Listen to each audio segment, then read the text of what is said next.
Due to copyright, I can't publish many audiobooks on YouTube. At our audiobook novel service, we offer access to over 300 full novels from Pocket FM, Webnovel, Audible, Wuxia, and more, all in high-quality audio format. Each novel is available with a one-time payment only. No subscriptions, no monthly payment, and no ads. Payments via PayPal or Ko-fi. To browse the full list of available novels, message me directly on Telegram or WhatsApp, or check out our full catalog on Discord. Chapter 801, The Strange Student. Unfortunately, either the ghostly fighter lacked the skill to weave such a delicate layer of attacks, or he simply had no idea how. Either way, he couldn't keep up anymore. His movements became sluggish, his footwork dragged, and though the brute fighter suffered the same exhaustion, his sharper senses and superior technical prowess only further cemented the difference between them. It made one thing painfully clear: the brute fighter likely hailed from a more prestigious lineage than the ghostly warrior. His command over combat knowledge was proof enough. Northern would be lying if he said he wasn't slightly disappointed. But what could he have done? All he wanted was to observe, to study as many combat styles as possible, to dissect and evolve his own. The next member from the ghostly warrior's team stepped into the center of the Colosseum. The brute warrior, though visibly tired, had no choice but to face his next opponent. The rules compelled him. Surrendering would count as a loss for his team, and no warrior with dignity would so easily throw in the towel. The battle pattern had been straightforward so far. The first member of the opposing team defeated the first member of his team. Then the brute warrior entered, crushed the first opponent, and went on to defeat the second as well. Now only one last enemy remained. If the brute warrior could push through, if he could at least injure this final opponent enough for his last teammate to secure victory, then their team still had a chance. But things did not unfold as planned. His defeat was instant. The opponent that entered the arena was terrifying, far more than the last. It was as if they had deliberately saved their strongest fighter for last. A whirlwind exploded from the newcomer's vicinity, a violent burst of wind so intense it felt like the aftermath of a catastrophic collision. The shockwave rippled outward, tearing through the air, rattling the very foundations of the Colosseum. The brute warrior reacted instantly. He slammed his axe into the ground, activating an ability to shield himself. A pale blue light flickered before him, a protective barrier, yet it shattered before it could fully form. The shards of energy dissipated into nothingness before even touching the ground. The whirlwind was unstoppable. It did not pause, did not wane, did not so much as allow a breath between its relentless charge. It surged forward, consuming everything in its path, and before the brute warrior could react further, he was launched into the air. His body reeled backward, twisting violently mid-flight before crashing down onto the Colosseum floor. Dust and debris burst into the air as his massive form struck the ground, his body embedding itself into the empty base of the arena. The Colosseum fell silent. This battle was already over. The victor stood at the center of the arena, his long black hair swaying in the tender wind, a wind that carried the weight of his triumph. The glow in his eyes burned with a white, ethereal brilliance. Yet beneath that purity lay something far more dangerous. A terrible destructive will lurked within, coiled and suppressing itself, bound only by his cold, unyielding expression.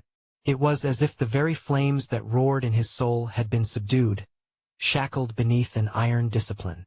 Then, something felt off. Northern's gaze narrowed. He doesn't look like a student to me. His eyes shifted to the left, catching sight of Aster.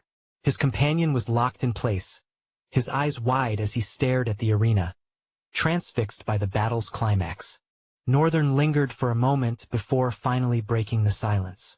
"Do you know this guy?" Aster didn't respond immediately. He hesitated, then turned to Northern, his expression slightly confused. He pointed to himself. "Who? Me?" Northern seethed. "Who else would I be talking to?" Aster chuckled, rubbing the back of his head. "Don't mind me. You've been acting rather aloof lately. It's a little shocking that you suddenly decided to talk to me." Northern merely shrugged, silent for a second before raising an eyebrow at him. "Well, I asked a question." Oh, right, of course. Astor's gaze drifted back to the arena. His brows furrowed in thought as he studied the lone figure standing victorious. Another student was now making their way onto the stage. He lingered on the site, contemplating, before finally speaking. Well, I don't exactly know him, but considering we're from the non-combative school, isn't that normal? We don't really know anyone from the combative school. Northern remained silent for a beat. Then, with a slight nod, he muttered, I guess so. Astor was right. But Northern wasn't going to accept that. That student looked too suspicious, too good, too overwhelming, as though he knew exactly what he was doing. His presence felt unnatural. His eyes concealed a force, a will so destructive that, if unleashed, it could swallow the entire Colosseum in a single sweep. It was unsettling. And with everything happening lately, Northern wanted to be absolutely sure nothing was out of place. Then, in less than a second, the last team member of the Brute Squad met the same fate. His body hurtled through the air before crashing onto the same spot where his teammate had fallen just moments ago. The medics rushed in, their movements swift, practiced. Within seconds, the unconscious fighter was secured onto a stretcher and carried away. The strange student was declared the winner. The Colosseum erupted. Cheers soared, voices blending into a euphoric roar that shook the very air. The crowd adored him. Yet, amid the chaos, a cold, piercing gaze locked onto Northern. The shift in energy was instantaneous, like an ice-cold blade grazing the back of his neck. A chill ran through him, a reaction far deeper than mere instinct. Northern's breath hitched. His head snapped around, scanning the crowd, searching. Was he looking at someone else? But no one around him noticed. No one else reacted. It was just the two of them. Their eyes met. The strange student's lips curled into a small, knowing smile, and without a word, he turned and vanished from the arena. Northern's pulse pounded against his ribs. His heart thundered in his chest. What the hell now? Something was definitely not right. Chapter 802. The Preparation. As the third team of the day concluded their battle, the fourth team stepped into the Colosseum. Their figures stood firm, clinging to the very arena itself, poised for the next clash. Meanwhile, Northern and his teammates rose from their seats, making their way toward the underground backstage to prepare for their entry. This meant they couldn't watch the current fight unfolding above. Yet, the intensity of the battle was undeniable. Tremors pulsed beneath Northern's feet, faint but unmistakable, likely a fierce exchange of elemental talents, shaking the very foundation of the Colosseum. But his mind wasn't on the fight. His thoughts spun in endless loops as they navigated the underground halls. The strange student's piercing gaze, his knowing smile. What did it mean? Our paths shall cross soon. That's what it felt like. A silent promise, or maybe a warning. Of course, if this was simply about combat, Northern wasn't worried. Not even slightly. Even though he was fighting with a clone, which lacked the full power of his real body, he didn't believe any opponent here could push him to the limit. But the appearance of that student, it nagged at him. Even as they reached the preparation room, where fighters could purchase last-minute items, Northern remained distant, his thoughts a tangled mess. His teammates, however, weren't interested in buying anything. They all knew one thing. They wouldn't be doing anything. The opposing team was in another waiting area, leaving their room eerily silent, the air thick with an almost oppressive weight. And Northern, lost in thought, only added to it. Astor swallowed hard. He had already taken several gulps, but this one felt different. Felt final. Then, determination flickered in his expression as he turned to Northern. So, are you all right? Northern barely registered the question. His brows lifted, his focus snapping back to reality. HM? Yeah, I'm all right. He exhaled sharply, shaking off the lingering unease. For now, he'd push the worry aside. Right now, he had one job: winning. And speaking of winning, a new thought surfaced, sending another wave of confusion through him. Should I end it instantly? Overwhelm them in one decisive move? Or should I toy with them first, He paused. His eyes drifted, gaze momentarily distant. Then they narrowed. A small smile curved at his lips. All right, I think I'll do both. Just as Northern reached his conclusion, a thunderous cheer erupted, shaking the very foundations of the Colosseum. The roar of the crowd resonated, a tremor of excitement surging through the air. They must have been really impressed with the last team. Northern nodded slightly, a cool, composed motion. It was a shame they wouldn't be facing that team, not yet, at least. He would have loved to see what had made the crowd so ecstatic. And more importantly, he would have loved to crush it. But the rules didn't work that way. Each team was assigned a single opponent per stage. Only after securing victory would they move forward to the next battle. It would be unfair to force one team to fight twice in a day. Of course, teams with lower contest scores had more battles, most especially because they also had to pass the preliminaries where they finally come into the main contest, and throughout the tournament compared to Northern's team and a few others who had performed exceptionally well during the Rift trials. At least until the finals, Northern's team would only have 2 battles. Then, finally, the moment arrived. A clerk entered the preparation room, bowing slightly. It is time. Northern smiled and stood up. His teammates followed suit. The clerk's gaze swept across them, studying their faces before he spoke again, his voice carrying a hint of caution. Pardon me, sir. But who's going first, second, and third? Northern barely glanced at him before lifting a single finger, then pointing at himself. Me. The clerk paused, blinking once. Then his expression faltered, an almost imperceptible shift. Disgust. Another overconfident student. He had seen far too many of them over the years. No matter how youthful he might appear, he had dealt with enough arrogance to last a lifetime. Suppressing a sigh, he folded his arms and began to explain, his voice tinged with forced patience. I think you need to understand it's not possible for only you to go first, second, and third. Even if you manage to win 2 battles, you'll be exhausted by the third. The last fight will definitely be difficult. He paused, eyes narrowing slightly as he studied Northern alone. This time, far more intently. He looked slightly older than the rest. But still, the words were on the tip of his tongue, but he never got the chance to say them. Because the moment Northern moved, a hand rested on his shoulder. A simple touch. Yet, in an instant, it felt as though the entire weight of the world was crashing down upon him. His insides twisted.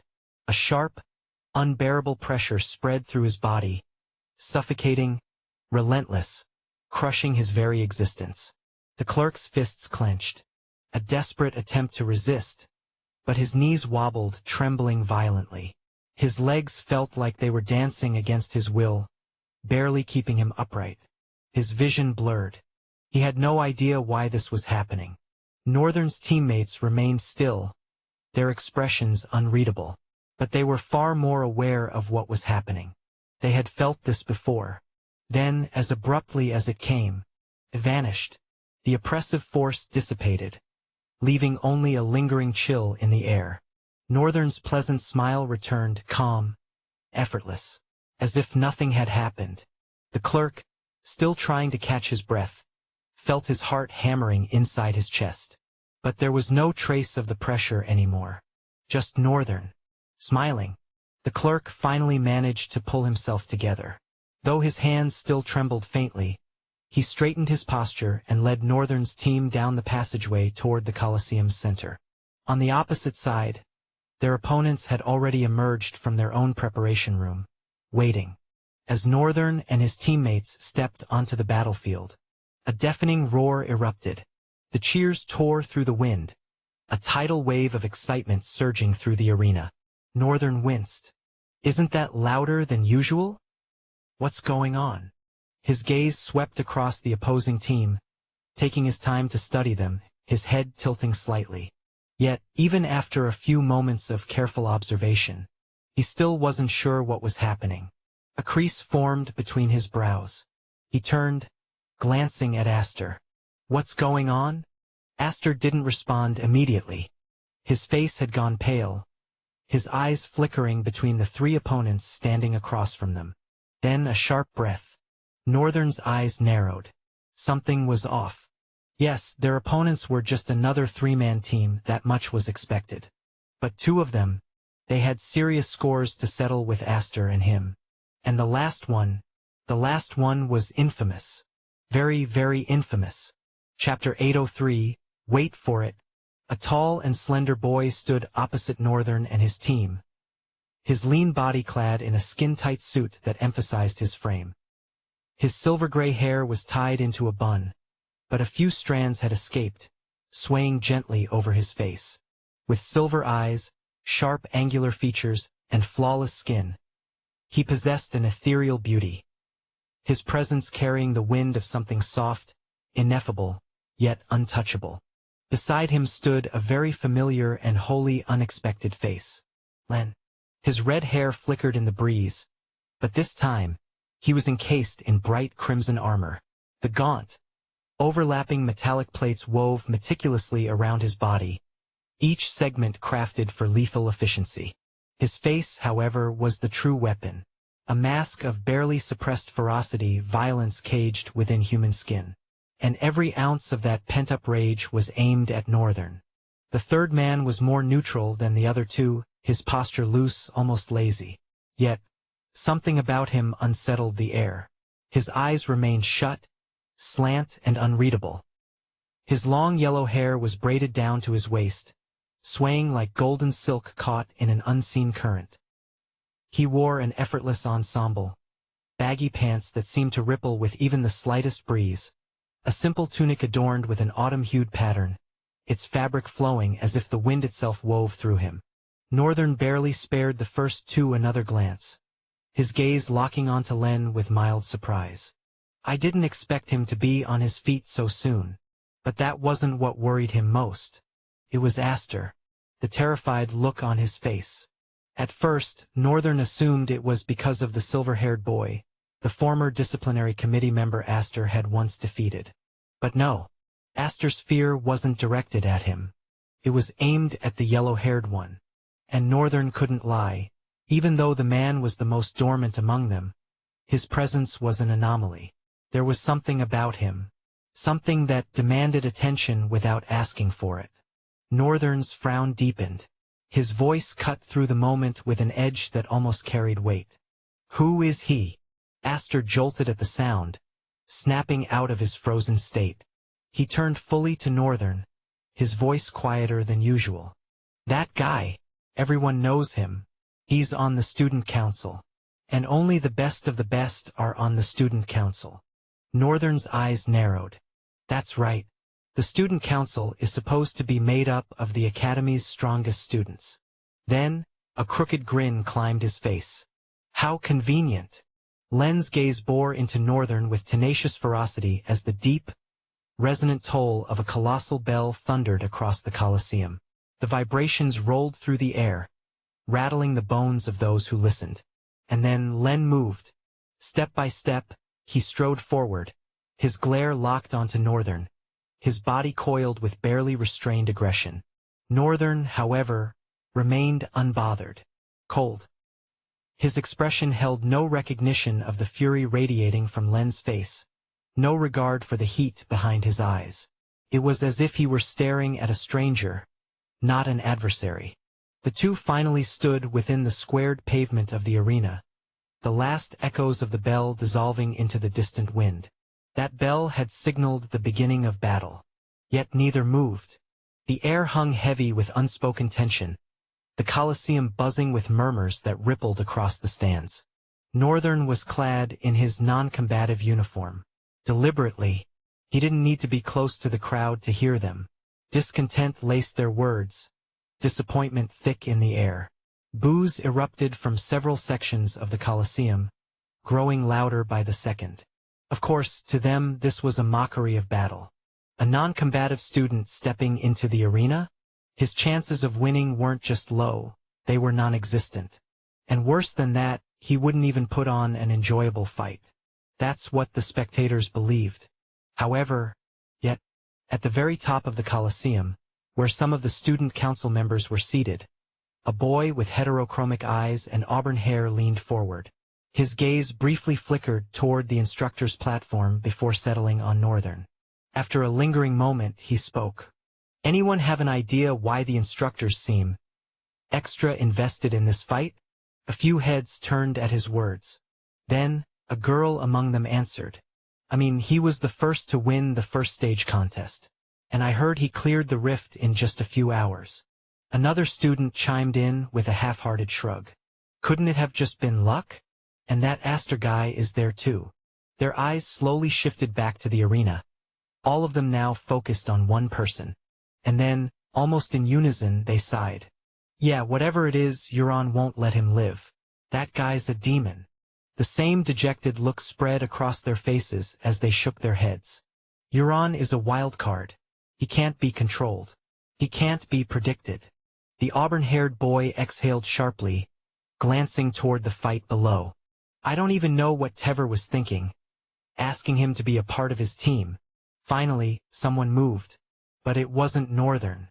A crimson helm encased Len's face, its orange-hued plumes flowing like streaks of flame in the wind.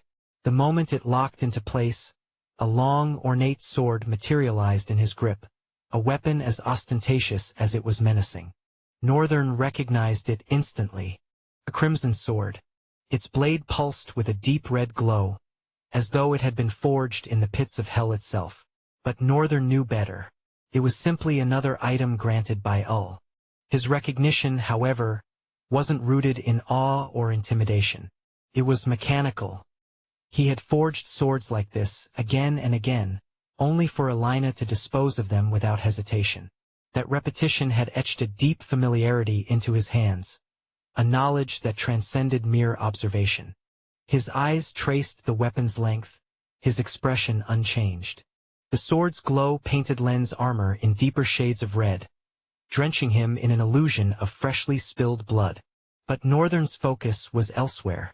The balance is off, he noted, his analysis as cold as steel. Too much weight in the pommel. It places more emphasis on aesthetics rather than functionality. A flicker of amusement ghosted through his thoughts. Is that really the sword he wants to fight me with? But it wasn't the weapon itself that caught his attention. It was the way Len held it. There was a certainty in his grip, a steadiness that came only from relentless practice. His stance was solid, refined, an entirely different presence from the last time they had faced each other. Then again, Northern had never fought him at full strength. Never seen him wield his full arsenal. His repertoire of items, his heritage, the totality of what made him dangerous. He was glad that would change today. And then Len moved. Without warning, he launched forward, the air splitting in his wake. His sword, ablaze with crimson radiance, came down in a lethal arc. Northern didn't flinch, didn't move. He simply watched. His eyes traced the descending blade, his thoughts almost bored. What the hell? Why is he so slow? Chapter 804. A boring duel. Northern sighed, stretching his arms lazily. Had Len gotten slower since their last encounter, or was it just his own perception of time shifting? The wait felt excruciatingly long. Then, at that very moment, the sword came down on him. To an observer, it might have seemed like a sudden strike, but to Northern, time had stretched into imperceptible slivers. He had all the seconds in the world to react. A simple sidestep was all it took. The blade carved down, biting into the ground with a ferocity that rattled the air. And in that moment, Len was wide open. It wasn't inexperience. It was pure disbelief. Len had not expected Northern to be that fast. His reaction speed? He hadn't even seen the damn boy move. Northern's leg blurred forward, hurling a devastating kick straight at him, only to stop abruptly, inches from contact. But the wind from the kick did not spare Len. The sheer force behind it exploded outward, sending him flying like a rag doll. All of this happened in less than a millisecond. To the watching students, the sequence was incomprehensible. One moment, Len had attacked, the next, the supposed non-combative student was standing untouched while Len was airborne. The student council and instructors, however, saw more. Their perceptions varied in accordance with their rank. Most of the student council members failed to track Northern's movement, unable to grasp the attack that had sent Len flying. It had happened too fast. Yet a few among them sat tense, their expressions shadowed with unease. The instructors were no different. They had come to assess Rian, to truly gauge the extent of his capabilities. And among them, a select few had strained their eyes enough to realize a chilling truth. Len had not been struck by Northern's actual kick. If the mere wind of his kick was that strong, how strong would the real thing be? One instructor, resting his chin on his fist, shuddered as goosebumps ran across his skin. And that was the most baffling part of all. Northern did not seem the least bit interested in the fight. His posture was lazy, dismissive. Even as boos rained down on him from the crowd, their frustration growing with every second of his indifference. For a brief moment, as Len was sent flying, the entire Colosseum had froze in silence. Then the boos resumed, louder than before. Len stood up, gritting his teeth. The fury burning in the depths of his eyes was rising now, boiling like molten lava on the verge of eruption. He had expected Northern to pull out a weapon at the last second, to block him in desperation. That was, at least, how fast he perceived himself to be. He might not have been the fastest, nor could he compare to those with speed-based talents, but that didn't mean he was slow. His ability worked around impact manipulation. He could take advantage of the momentary force of his feet leaving the ground, channeling a violent recoil that propelled him forward at speeds far beyond his normal limits. Of course, using his ability this way came at a cost.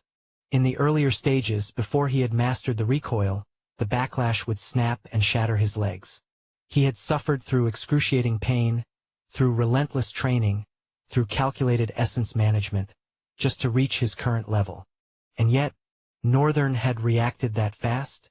The last time they fought, the details had been lost to the haze of his alter ego. But now he was fully aware, fueled by rage and in control. He had the advantage. He should be seeing better results. But what was this? The unsettling doubt gnawed at him. He shoved it away. Len gripped his sword tighter and vanished. A breath later, he reappeared right in front of Northern, his sword slashing through the air. And then Northern's gaze turned toward him. A small, sinister grin stained his otherwise pristine face. In that moment, everything froze. A paralyzing chill drowned Len's senses, as though he had been plunged into the abyss of a frozen ocean. His muscles locked. His breath paused. He tried to pull back. But it was useless. A terrifying gale carved through the air, its force so immense that the pavement behind them split with a swift, clean crack of over 10 meters. The weight of his own attack, the aftermath of reversal, that was how much force impact he had stored up, how much he had unleashed. And yet, Northern had dodged it, with nothing more than a slight tilt of his head. Cold, condescending eyes bore into him, stripping him bare, making him feel utterly, painfully naked. Len immediately withdrew, launching himself out of Northern's range before landing a fair distance away. His stance remained strong, but his eyes, they had changed. No longer clouded by reckless fury, no longer blinded by impulse. Now they were calculating, examining, speculating. And he wasn't the only one. Even the most short-sighted and unreasonable in the crowd had begun to sense it. The shift, the unspoken, creeping truth slithering into their awareness. Something was ominously wrong with this so-called non-combative student. The entire Colosseum fell deathly silent. Everything paused. A moment of stillness stretched into eternity. Then, Northern sighed, loudly, and yawned, as if he had just woken up from a boring sleep. The sound shattered the silence in a way that felt strangely surreal. His gaze fell lazily on Len, and with absolute, unbothered ease he spoke. I thought fighting drifters my age would be more interesting than fighting monsters. His eyes half-lidded, his voice almost bored. But it seems I was wrong. Len stood there, silent. Shadows veiled his face, but beneath them, wrath churned. That nonchalance, that blatant disregard for everyone around him. Len knew that look.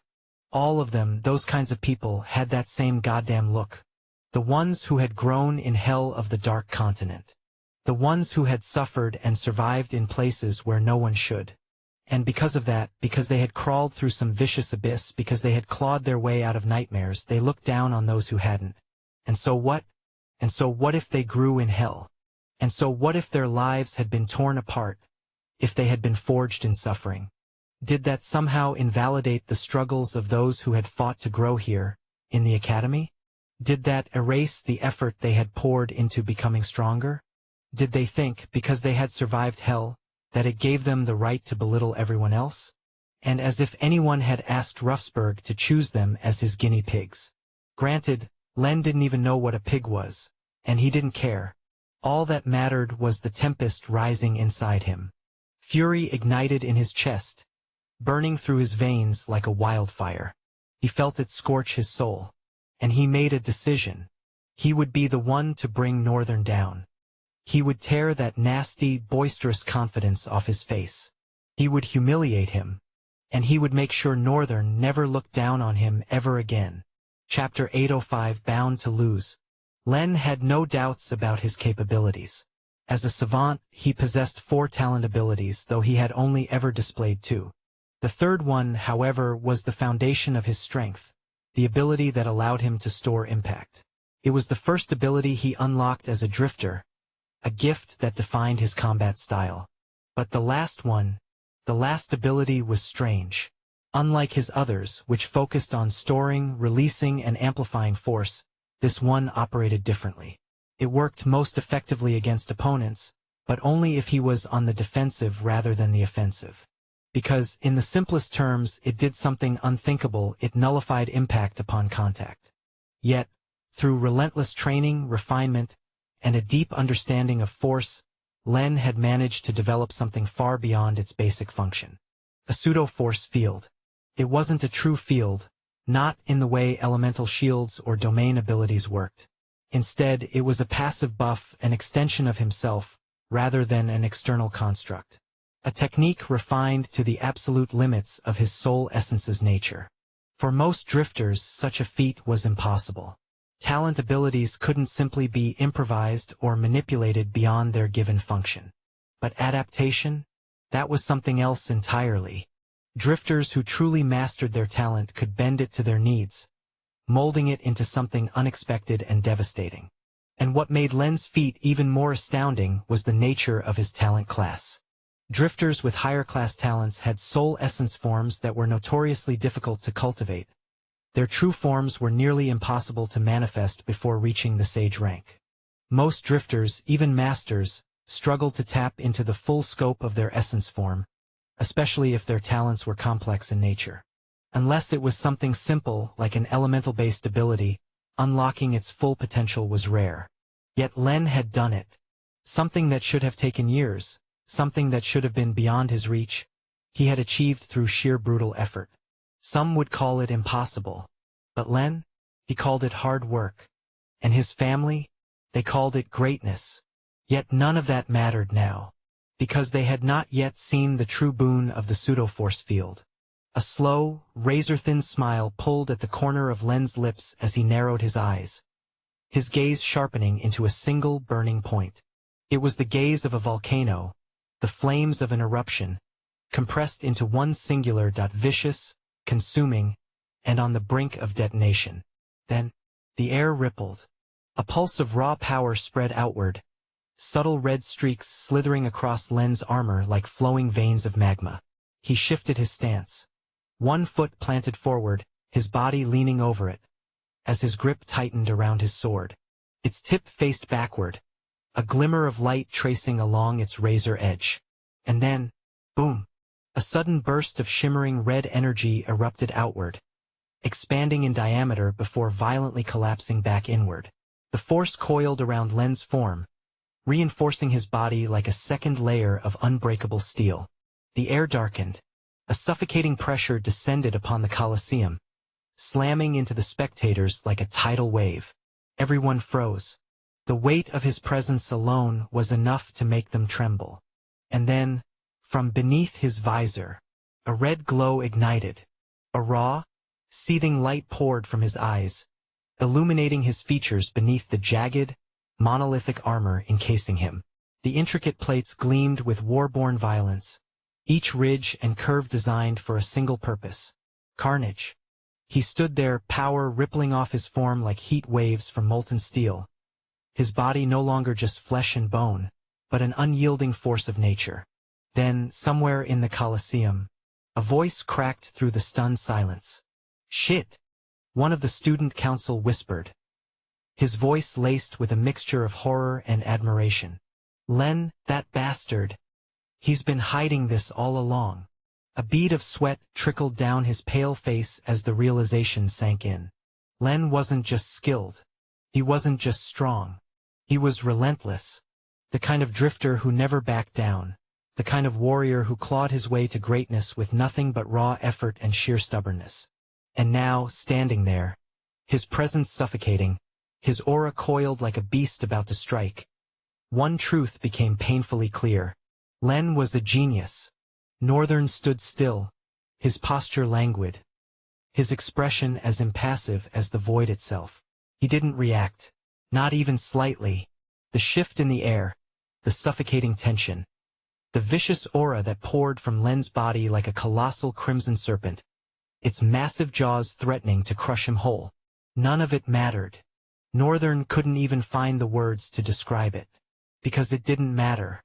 It didn't change him. It wasn't even worth his attention. Then, the wind trembled. Len vanished. The movement was near instantaneous. His form dissolving into a crimson streak. His sword flashing toward Northern like a blazing comet, wreathed in a ferocious red flare. And yet, Northern remained motionless. He barely tilted his head down, his expression detached, cold, distant. Then he sighed. A slow, quiet breath, and shook his head slightly. Len's sword carved through the air, closer by the millisecond. And then, "Where exactly are you swinging at?" Northern's voice cut through the suffocating air, slicing through the battlefield like the first whisper of an oncoming storm. Len's eyes widened. Because Northern wasn't there anymore. It made no sense. Len saw him. His blade was falling upon him. He had already committed to the strike. And yet, he was gone. A flicker of confusion broke through Len's focus, but he crushed it, immediately shifting his stance. He had no time for hesitation. Instead, he pivoted, sharp, precise, flawless, his instincts taking control as he hurled his sword toward the source of the voice. The speed was impeccable, the execution flawless. No room for error, no room for escape. And yet, Northern swatted the attack aside. A single, effortless motion, as if Len's sword was nothing more than a bothersome fly. The sheer ease of it sent a surge of fury through Len's veins, but he refused to yield. He gritted his teeth, his muscles tensing. He pivoted again, his sword twisting violently in his grip as he redirected his strike mid-air. A feat requiring tremendous strength, a movement that should have strained even the most seasoned warriors. But Len gave nothing away. Not a single hint of struggle. Not a single crack in his execution. And yet, Northern was faster. A chill sank into Len's skin. A razor-sharp blade of ice pressed against his throat. Not just his throat. He tried to step forward. He couldn't. His legs were frozen to the ground. His breath trembled. And then, he saw it. His eyes darted downward, and the realization struck him like a warhammer. The entire floor of the arena was covered in smooth, glacial ice. What? His vision expanded, the scene unfolding before him in its full, horrifying scope. Len shuddered. The entire Colosseum floor, every inch of it was sheathed in ice. And he hadn't even noticed. The crowd, their reaction was instant. A collective gasp rippled through the arena, followed by a grave silence. Northern sighed. Then, with unbothered ease, he took a small step back, his posture relaxed. "The floor isn't what you should be worried about." His voice carried a wry amusement, a sharp contrast to the cold reality unfolding before Len's eyes. Then, Northern lifted a single finger and pointed upward. Len's gaze followed. and his breath stilled. The sky was gone. Or rather, it had been replaced. Shrouding the heavens above, casting an ominous, deathly glow, were thousands upon thousands of ice spears. Each one razor-sharp. Each one glinting with lethal intent. Each one pointed directly at him. Len swallowed dryly, and in that moment, he realized something. He was fooled from the start. This battle? It had never been his to win. It had never even been close. Chapter 806. The one above all ebbs. The fate of the battle had been sealed from the very beginning. And it was only now, at this very moment, that Len finally realized it. How? Beneath the helm that obscured his face, his eyes trembled. He was strong. He was powerful. He had trained relentlessly, evolving into a warrior whose battle instincts soared beyond the reach of even his most gifted peers. He was a genius. And yet, did it really mean that effort did not matter at all? Had their terrifying experiences in the crucible of the Dark Continent truly carved them into something other, something insurmountable? Did it make them exist on a plane where dominance was an inevitability? No, that wasn't the case. Len had fought several arrogant students from the Dark Continent before. They were different, yes, battle monsters in their own right, but he had always won. But this battle was different. This was him at his strongest. And still, he hadn't even gotten a single chance to land a hit and use his talent abilities. Not even one. The battle had felt long, but it had ended quickly, within 2 minutes, unfolding in rapid, brutal seconds. His opponent, the strange, non-combative student, had clearly possessed the power to end it the moment it started. And yet, he had toyed with him, played with him like a child, as if to send a message. Not just to Len, but to every single soul in the Colosseum. The floor had frozen before anyone could even comprehend what was happening. Lances of ice, thousands of them, had materialized in the air, piercing the very sky before Len could even take a breath. The sheer magnitude of it was terrifying. The spears of ice weren't necessary, not even close. They were excessive. A display of raw, uncontested power. A demonstration. A warning. The ice alone could have buried the entire Colosseum in irredeemable ruin. Len felt the strength leave his body. His breath turned shallow. His fingers numbed.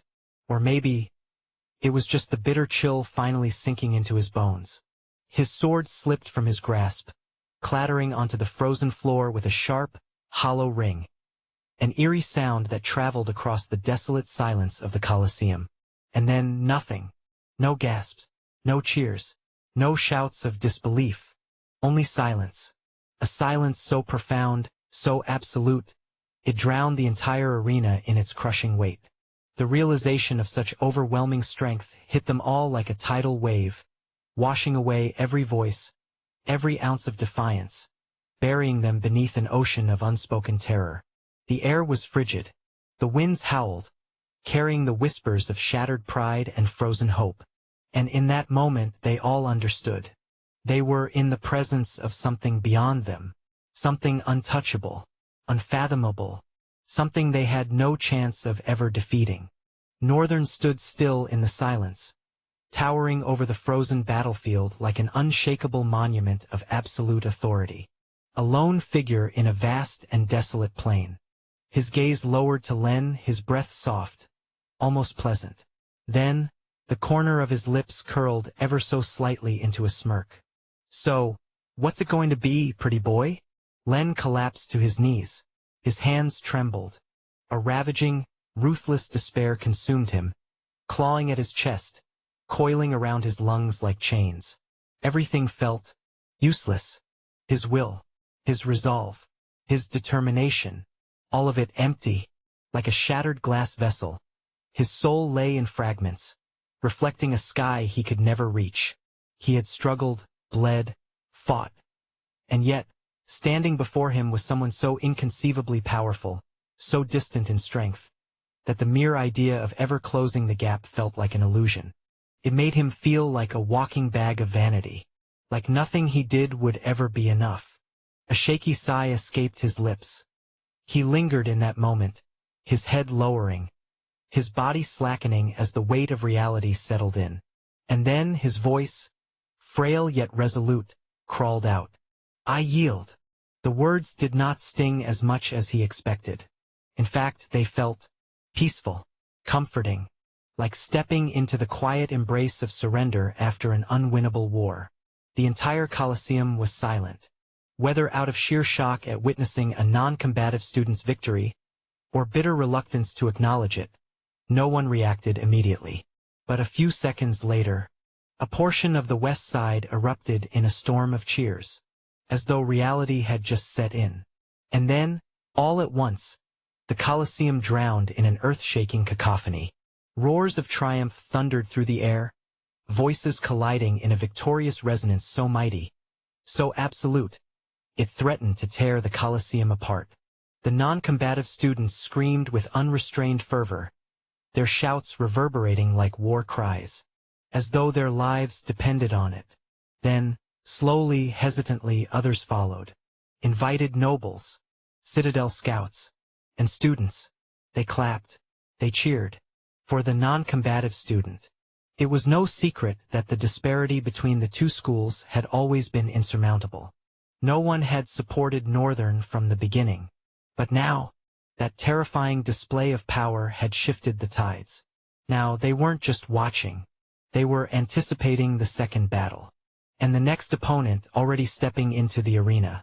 His face was cold, his breathing steady, and though fear gnawed at his throat like a hungry beast, he crushed it beneath a smoldering, unyielding radiance that burned in his eyes. The student council and the instructors sat rigid, their faces drawn tight with tension, their skin pale under the weight of realization. The instructors were merely confirming what they had already suspected. Unlike the others, they knew Northern's rank. They knew he was a sage. But what shook them wasn't just his rank. It was the fact that he had displayed power befitting of one. A flawless, absolute manipulation of ice. An almost unnatural speed of reaction.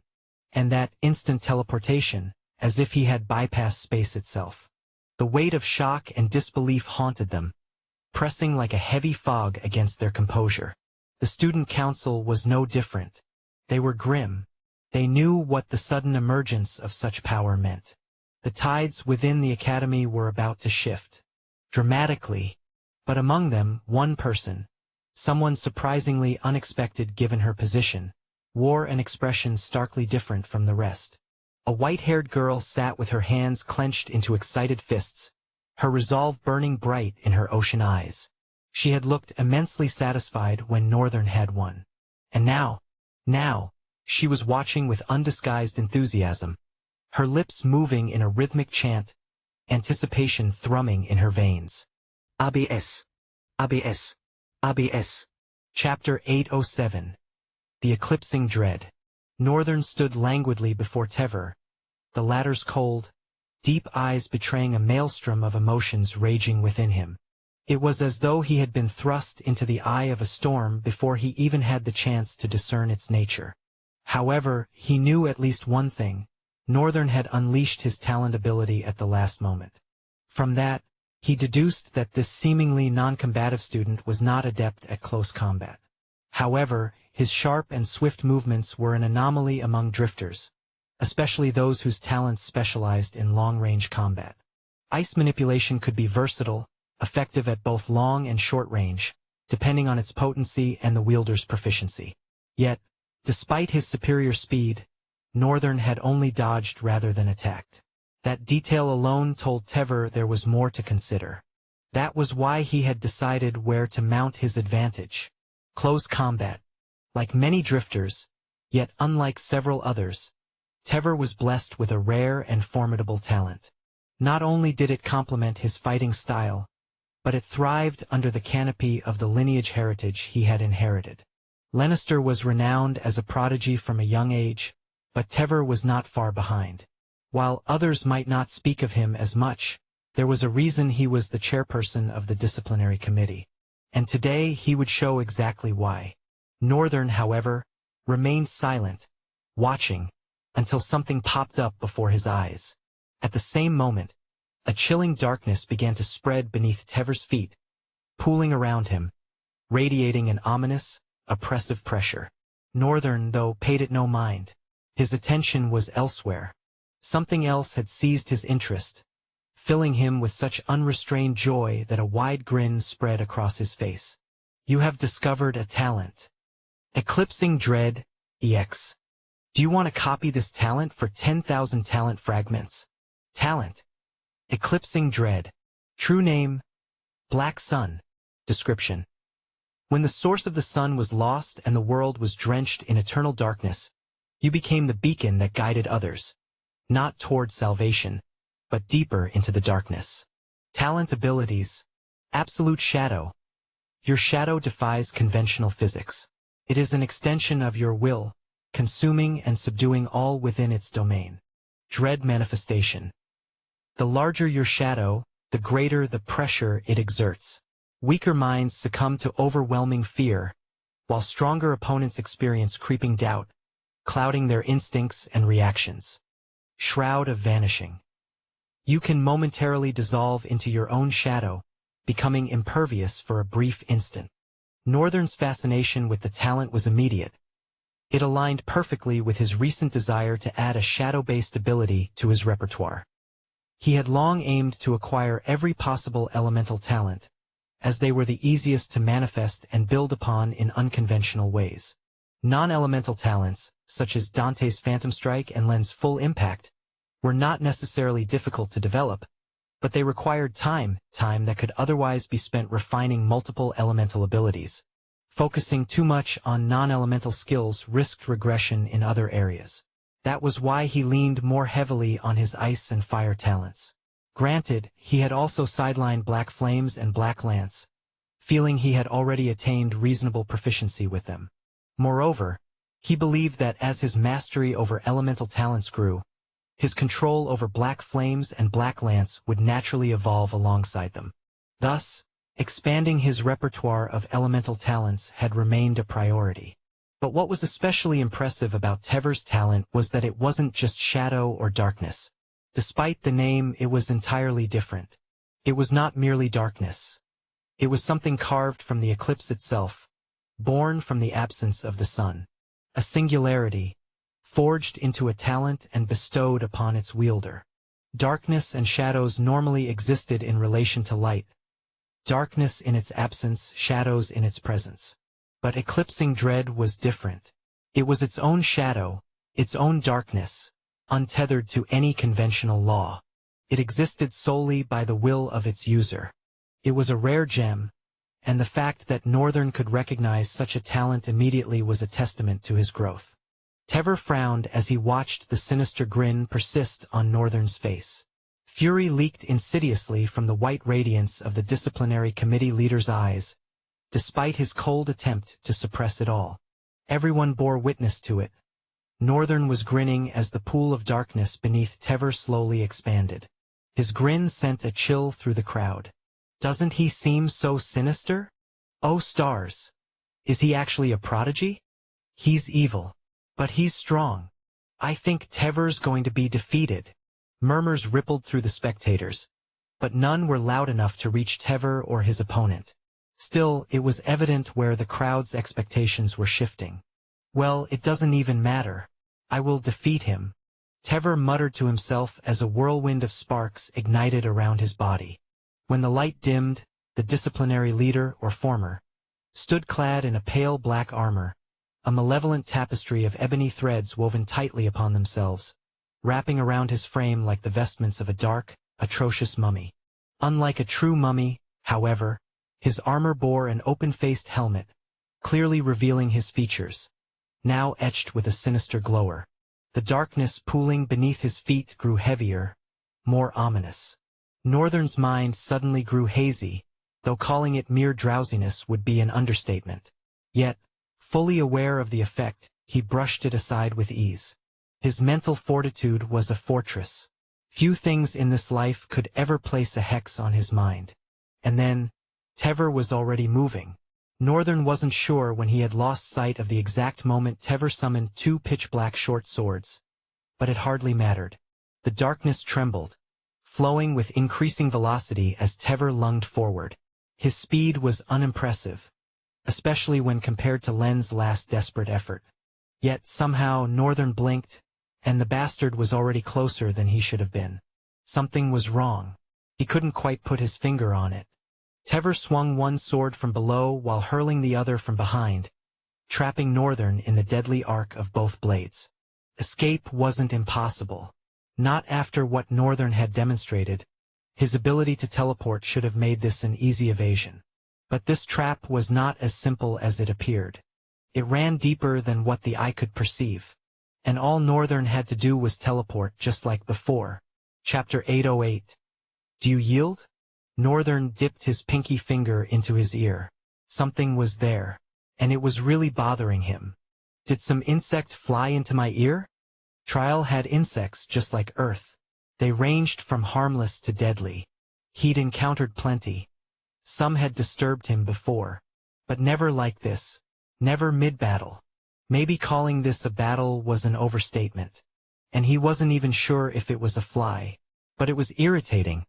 A persistent tickle he couldn't ignore. He tilted his head, trying to shake it loose. Nothing. Whatever it was, it clung stubbornly. He sighed and gave up. At that moment, Tever was already upon him. This bastard. When did he? Tever's sword carved through the air from the opposite direction, arcs weaving a trap around Northern. But as the wind sang with steel, Northern's image flickered. He was already behind him. Tever grinned. The ground hadn't changed. Yet, it looked different, darkened as if corroded by something unseen. Northern knew better than to step on it. This was Tever's domain. Anyone would recognize the disadvantage of stepping into it. Not that Northern had any disadvantages to worry about. If anything, the real nuisance was still the damn thing in his ear. As he landed on stable ground, the darkness lunged. Spikes burst from its surface, flying toward him in a vicious storm. At the same time, a portion of the darkness detached, sweeping behind him, encircling him. Spikes were converging from all sides. Tever had planned this meticulously. To handle Northern, the first step was to restrict his speed. Even if Northern dodged the black spikes, he'd be forced to stay conscious of them. A reminder that one wrong move could skewer him. Northern sighed, watching the way the darkness shifted. Tever had been waiting for him to move all along. At least he gave me some credit for not stepping into his domain. Isn't that rather insightful of him? A slow smirk tugged at Northern's lips. The spikes flew toward him, jagged and stubborn. Yet through his eyes, they stretched across time like creeping tendrils. Every movement slowed to a crawl. He studied them. Glossy, vicious things reaching for him with twisted horror. How should he respond?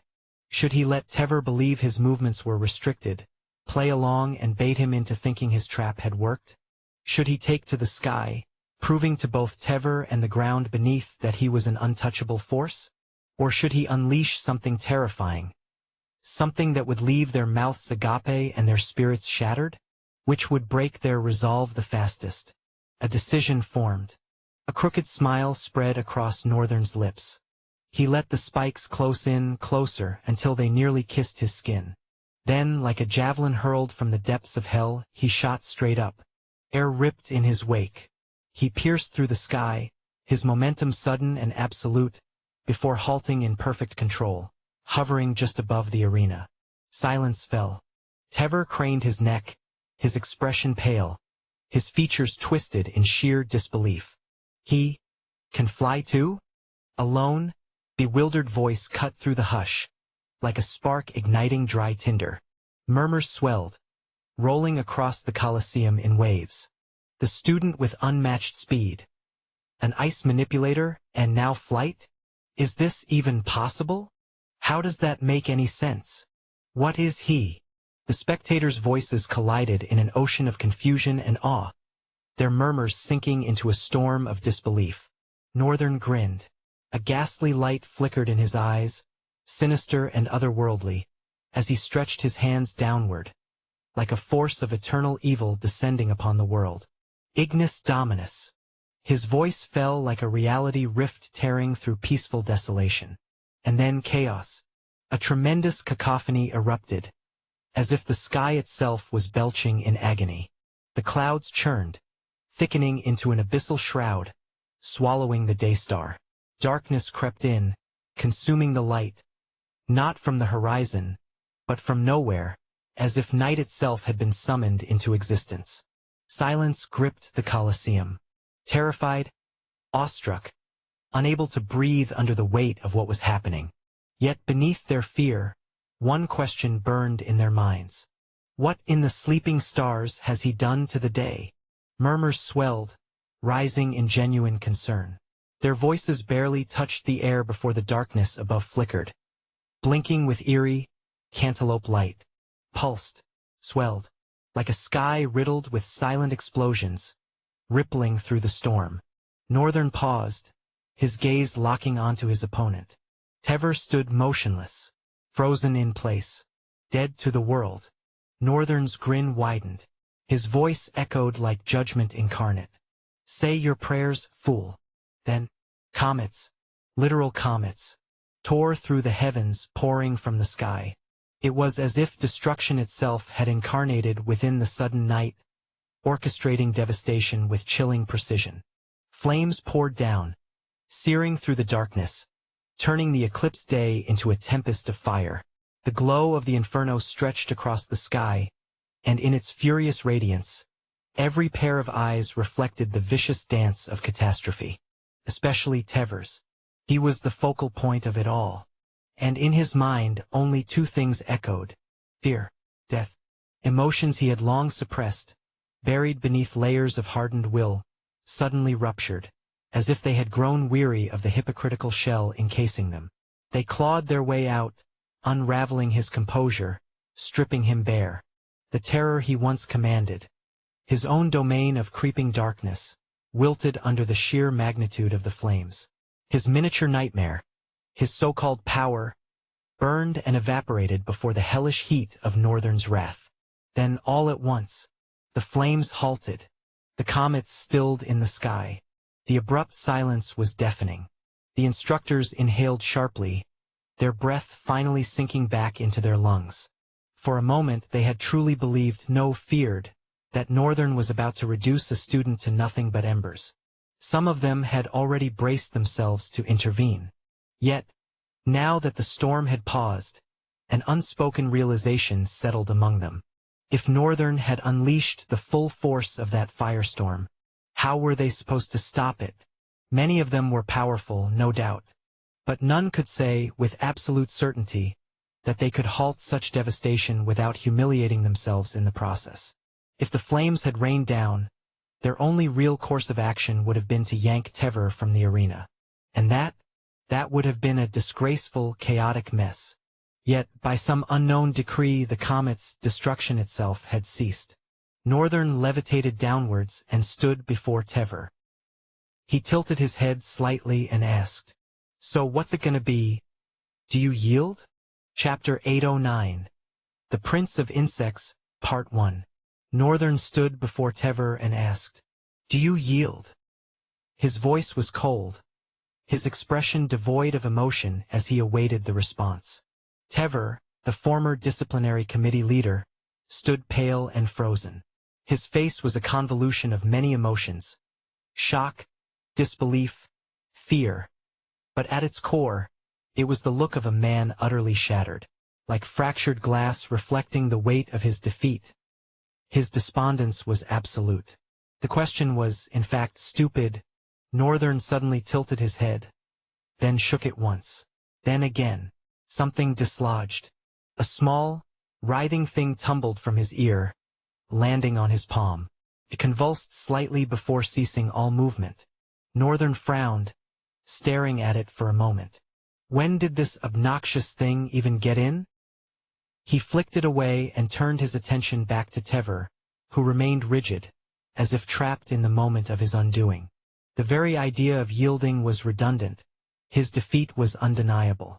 Above them, comets of searing fire hovered, staining the Colosseum in a cantaloupe glow. The intensity of their presence alone was overwhelming, their sheer destructive might visible from miles away. If they fell, it wouldn't just be him. Several people in the Colosseum would be reduced to nothing. And Tever wouldn't even last long enough to see them touch the ground. Even at this distance, the heat was unbearable. It spread across his skin like a suffocating shroud, a warning of the inferno to come. Who is this guy? Really? His thoughts wandered. The Dark Continent. Ha! Tever tried to recall the first time those survivors had been admitted to the academy, the first rumors of their return. The disciplinary committee had been among the first to take notice.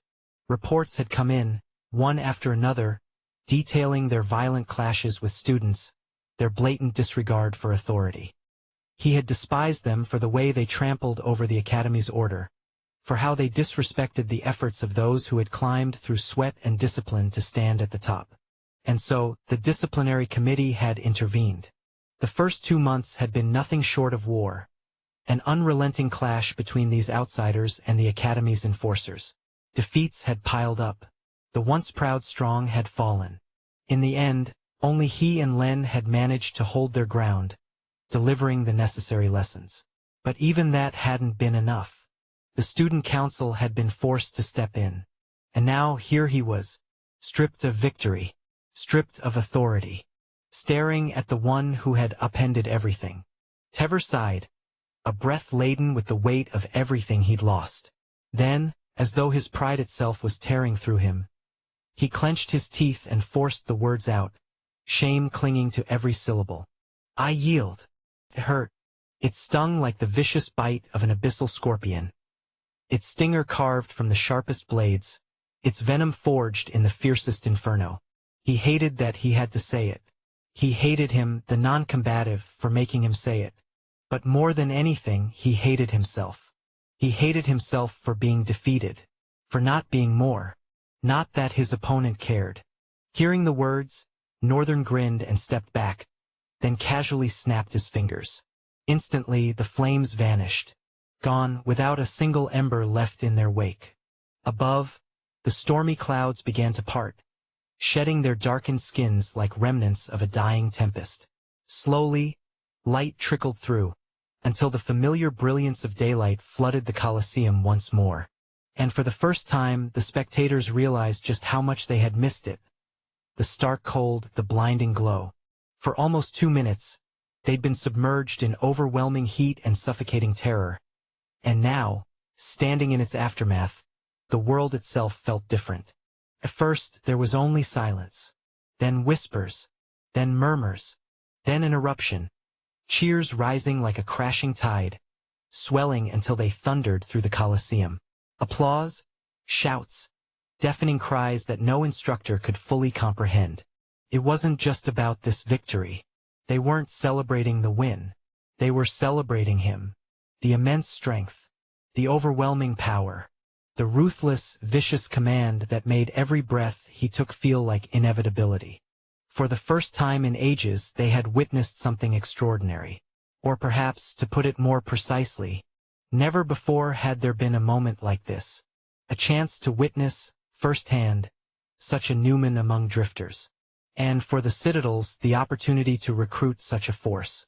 Especially the 3 strongest Citadels in the Central Plains. They watched with razor-sharp focus, their minds already poisoned with an intense, insatiable joy. Because this student, this monstrous talent, was destined to bring an unstoppable tide of change not just to the Academy but to the entire Central Plains, and perhaps the world. The third opponent marched onto the arena, his stride slow and deliberate, each step echoed with purpose, an unhurried rhythm that carried an air of confidence. After what felt like beats of eternity, he finally reached Northern, stopping just a few feet away. His eyes remained closed, his expression unreadable, amazingly unaffected by the spectacle that had unfolded before him. If anything, he seemed pleased. Oh, this one looks like he might be amusing. The young man lifted his head slightly, finally opening his slanted, snake-like eyes just a fraction. A grin curled at his lips as he spoke. You are indeed strong. Northern tilted his head, studying him with quiet scrutiny. It's fascinating, but it changes nothing. In fact, you've made it even easier for me. The student inhaled, as if savoring the moment, his voice smooth and pleasant. Thanks to your grand display, the crowd is hyped. They expect you to win again. He paused, allowing the weight of his words to settle. Then, with the same ease, he continued. The banner of my victory will be raised higher than I ever imagined, because you exist. Northern's face remained impassive, but his eyes remained locked onto his opponent, sharp and unwavering. He was studying him, dissecting his every movement, his every inflection. A silence stretched between them, long tense. Then, a silvery, sweet voice broke the moment. Well, it should be starting already. Northern's body jerked. A tremor ran through him. His vision blurred. His balance wavered. Staggering backward, he sucked in a sharp breath as something burned through his chest, hot, searing, drilling into his very core. For the first time, his expression faltered. His fingers clenched around his chest, as if trying to tear out the source of the pain. His breath came in ragged bursts. Then, with a furious glare, he locked eyes with his opponent. You bastard! What the hell did you do to me? Chapter 810. The Prince of Insects, Part 2. Pain gnawed deeper into Northern's chest, relentless and unforgiving. His fingers clenched around his uniform, knuckles turning white. The agony wasn't just burning. It was stagnant, festering, as though an infernal force coiled around his ribs, searing through his flesh. He coughed, again, and again, but nothing came out. No blood. No bile. Just the hollow, rasping sound of his breath scraping against his throat. Yet, his complexion paled, his skin draining of warmth, his body following suit. Northern cast a glance down at himself. A minute had passed since the pain began, but each fleeting second left him more pallid, his veins turning to husks. His blood was drying up. His expression darkened. He understood immediately. His awareness of his body was unparalleled, so finely attuned that even the subtlest changes within him did not go unnoticed. And something was happening. His body was fighting back, every fiber resisting the foreign force invading him. His muscles twitched, his bones ached, and chaos itself was beginning to move. A slow, predatory move through his body. But Northern wasn't afraid. He was shaken, perhaps, by the sheer ferocity of the pain, but not afraid. If anything, the struggle within him only confirmed that his body, this strange, formidable entity he now called his own, was already working to annihilate whatever had trespassed inside. A quiet chuckle pulled him from his thoughts. The young man watching him smiled, a tranquil amusement playing at his lips. Interesting, he murmured, tilting his head. You're resisting better than I expected. Most would already be on their knees, writhing in agony. Northern gritted his teeth. His fingers pressed into his chest as the fire beneath his skin grew hotter, more insidious, slithering deeper into his flesh. It moved, crawled like something sentient, igniting his veins from within. Beads of sweat gathered at his brow. He already knew the source. The bastard didn't even need to say it. That damned insect! It had to have been him. Even as the burning sensation coiled tighter around his insides, he forced himself upright. The pain threatened to collapse his knees, but his voice remained steady, his resolve unyielding. You still haven't answered my question. The student chuckled again, the sound light, silvery, almost mocking. Ah, but wouldn't it be boring if I did? His serpent-like eyes glinted with something dangerous. I'd rather you feel it. After all, isn't experience the greatest teacher? Northern's pupils contracted. He shifted past the pain, senses sharpening. His mind dissected every detail. His opponent's stance, the rhythm of his breathing, the telltale signs of amusement laced with something more sinister. Then he exhaled, slow and deliberate, and spoke. You're a moron. The words carried no heat, just a detached certainty. You had some nasty little mosquito inject me with whatever this is. While I was in the middle of a battle? Euron blinked, head tilting slightly. Mose. Quito? The word sounded foreign on his tongue. His confusion lingered only a moment before he shrugged it off and met Northern's gaze once more. Insect, then, Northern clarified. You used one to inject something into me? Euron's lips quirked in faint amusement. His expression briefly puzzled before he let out a short laugh, shaking his head. Poison. His voice was smooth, almost indulgent. Poisoning you would be a waste. He paused, letting his words sink in, the weight of them pressing against the air. You have a power, a body, that I can control. His voice dropped, a subtle hunger creeping into it. A second body, mine to command. All I have to do is make it mine. Don't blame the tactics, boy. More than winning. All I really wanted was you. A chill crawled up Northern's spine. The words carried an ominous weight, the kind that dug into the marrow of his bones. And the worst part? He didn't understand. Not exactly. Not fully. Something was gnawing away at his insides, an insidious force burrowing deeper, but he couldn't tell what it was. Couldn't grasp the nature of it. More frustratingly, it wasn't a talent. If it was a talent, he would have seen it pop up before his eyes. Whatever that damned insect had been, it hadn't belonged to any known talent ability. It was something else. Could he be a tamer? Tamers were rare. Extremely rare. But they existed. Northern had even met one before in the Dark Continent. Did he tame the insect and use it to inject something inside me? That part made sense. But the real question remained. What exactly had he put inside me? What was slithering through his veins, burning through his chest? Finally, Euron let out a slow, pleasant grin, like a man savoring a moment long anticipated. He stepped forward, his movements casual, deliberate. You shouldn't be wasting precious seconds, he said smoothly. By now, there are hundreds of them inside you. When they become thousands, you'll begin to lose control. Then, when they number in the hundreds of thousands, his grin widened. All that will be left of you is a shell that I can use. Northern stilled. His thoughts slowed, calculating. Then his gaze lifted, locking onto the student, now standing far closer. And he shook his head. You're an idiot, he said, voice flat. A pathetic, undignified coward. His lip curled in disgust. A rat like you isn't even worth fighting. Euron's expression twitched, a flicker of irritation breaking through his amusement. He tilted his head, his smirk faltering into something more rigid. What? He scoffed, then chuckled, though there was an edge to it now. Oh? You're angry. His eyes gleamed, that serpent-like glint returning. Whether it's schemes or strength, what difference does it make? Victory is all that matters. Power is all that matters. His voice dropped, almost a whisper.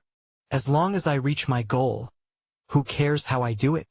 Euron's gaze settled on Northern, his grin widening, eyes gleaming with something twisted. My goal, my victory in this case, is you. Northern exhaled sharply, his mind clicking pieces together. The damned student, whoever he was, had put insects inside him through that one. That single insect had likely multiplied inside him. Or maybe it had laid eggs before it died. Or worse, what if its death had been part of the process? What if the reason it had crawled out and perished was because its work was done? The damage had already been inflicted. And now, inside his body, those things were multiplying, crawling, spreading. Soon they'd devour his insides, hollow him out, reduce him to nothing but an empty shell, a puppet for Euron to control. Northern tilted his head back slightly, taking it all in. And then, despite the situation, despite the searing agony gnawing at his chest, he felt something unexpected, a twinge of amusement. Wow! This bastard really wants to control me? Chapter 8:11 Easiest Defeat. His insides churned in turmoil, chaos surging through his veins like a relentless storm. He could feel it moving, an untamed force racing through his body with ferocious speed, the raw, unbridled might of a primal predator. It shredded through every external influence within him, annihilating all foreign interference. The process made movement agonizing. His body burned in several places, searing with an unbearable heat, and a maddening urge clawed at him. He wanted nothing more than to submerge himself in an ocean of freezing waters. But this was chaos. It had claimed his body just as the void had claimed his soul. The two primal forces had reached a strange, tentative compromise, coexisting in an uneasy truce. For now. And that was a good thing, because it granted Northern certain boons, such as this, for example. He stood there, his expression strained, unmoving. None of them had moved since the fight had been announced. Euron, the boy before him, simply stood with his hands behind his back, exuding an air of confidence. He was convinced, perhaps even assured, that Northern would still fall under his control. Northern thought about it for a moment and frowned. Isn't this basically murder? That was exactly what it was. Perhaps not directly. He didn't know what would truly happen to his soul. Would he lose consciousness forever? Would he remain aware, trapped inside his own body, unable to act? Whatever the outcome, it was grim. And worse, Euron had slipped it in while Northern had been focused on another opponent. That, more than anything, annoyed him. Euron was a coward, a fool with no honor in battle. He despised people like that the most, people like Braham. Yet, he wasn't foolish enough to let sentiment cloud his judgment. Cowardly or not, Euron's tactics would have ensured his victory against any strong opponent. Just not me, I guess. Yes. Euron was simply unlucky, because he was fighting Northern, and nothing else. His yellow hair fluttered, its tail dancing as the wind suddenly picked up, yet his expression remained neutral, patient. But something was shifting beneath that facade. A slow, creeping confusion. Subtle, almost imperceptible hints of uncertainty flickered across his face, breaking through his otherwise impassive look.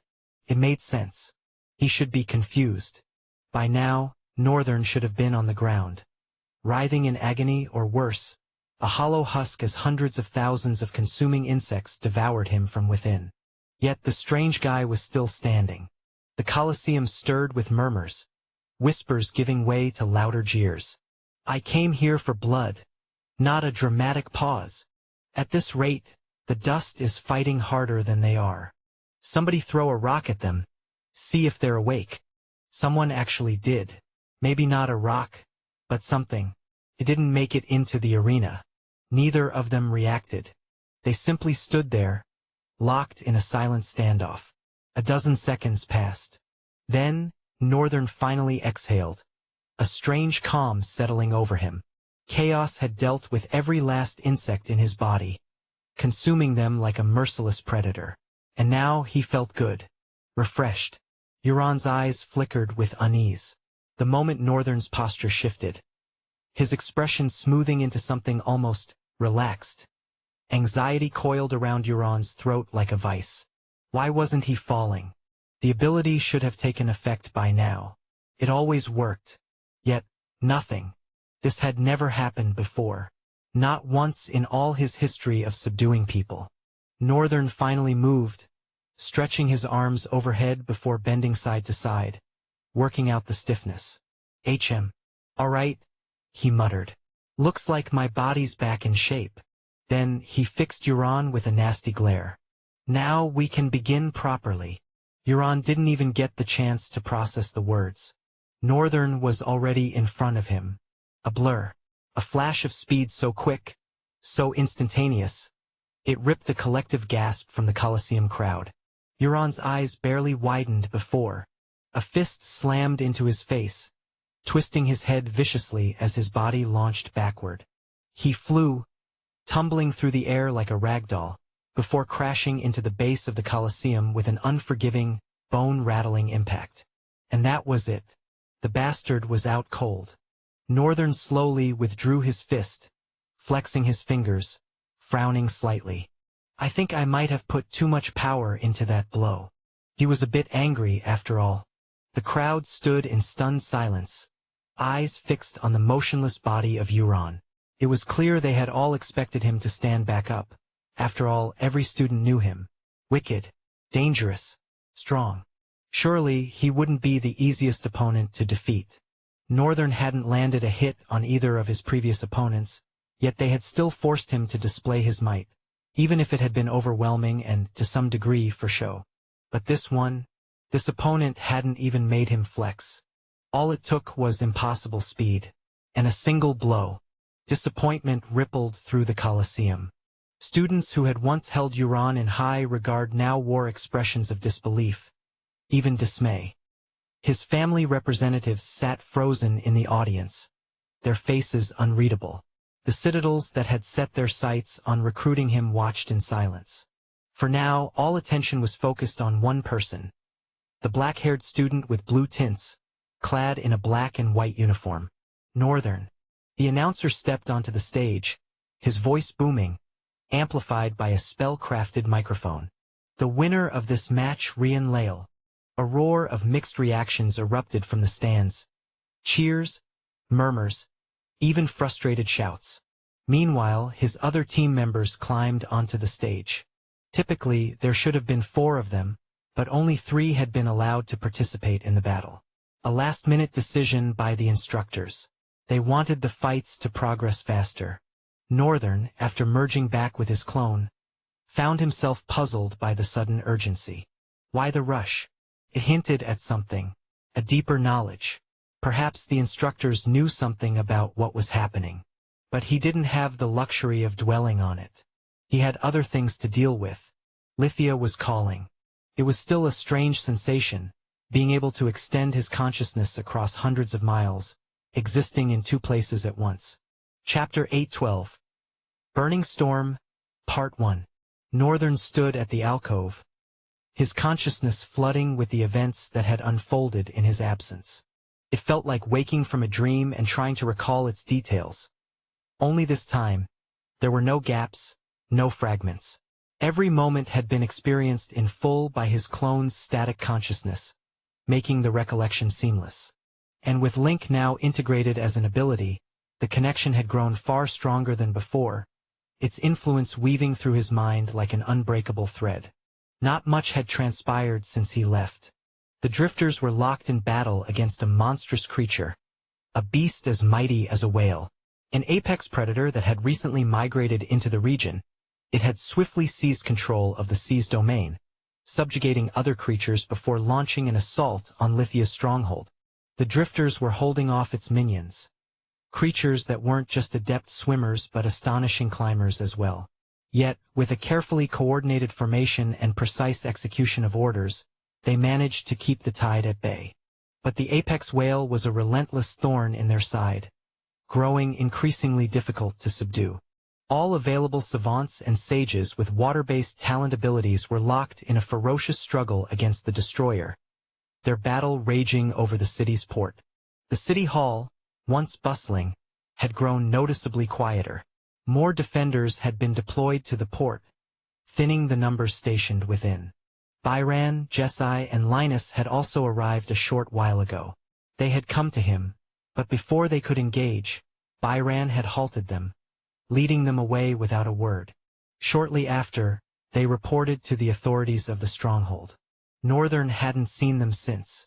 He leaned away from the wall, scanning his surroundings for several long seconds before stepping forward, emerging from the shadows and into the grand light of the hall. Mere moments later, a group of figures emerged from a hallway, descending a broad staircase to the floor where he stood. Among them, Northern immediately recognized familiar faces. Byran walked behind a gaunt, aged man. Jesai and Linus followed closely, alongside 3 other familiar drifters. Several others, likely high-ranking figures of the Stronghold's command, moved with them. Each left some kind of impression on him, no matter how subtle, but none compared to the tremor that ran through him at the sight of the man leading them. The man was striking, a confident figure with sharp, well-defined features. His spiky, slightly unkempt red hair framed his face, lending him a wild yet undeniably charismatic look. Strands of crimson flared under the hall's soft lighting, shifting with each step he took. His piercing, jade-green eyes carried an intense, almost feline quality, mischief and calculated charm glinting beneath their surface. Smooth, lightly tanned skin complemented his strong jawline and high cheekbones, while a subtle smirk played on his lips. It wasn't arrogance, just the expression of a man who knew exactly who he was. A single earring dangled from his ear, an understated symbol of defiance, adding to the effortless rebellion of his aesthetic. He wore a loosely draped white shirt, open just enough to reveal a hint of his toned chest and broad shoulders. His pants, free-flowing yet well-fitted, were tucked neatly into boots that reached the middle of his shins. The hall's dim illumination cast dramatic shadows across his face, emphasizing the chiseled angles of his features, making his eyes burn all the more vividly. But what struck Northern most was not his appearance. It was the air of absolute power in his every stride, the effortless authority that dictated his presence, without a single word. Northern knew without a doubt, this man had to be a paragon. Paragon in Lithia. Of course, it made sense now, why the city had withstood the relentless onslaught despite the damage it had suffered. Why there was still that flickering glimmer of hope in people's eyes. Because someone like this existed among them. Yet, even with such a presence, the problem remained the same.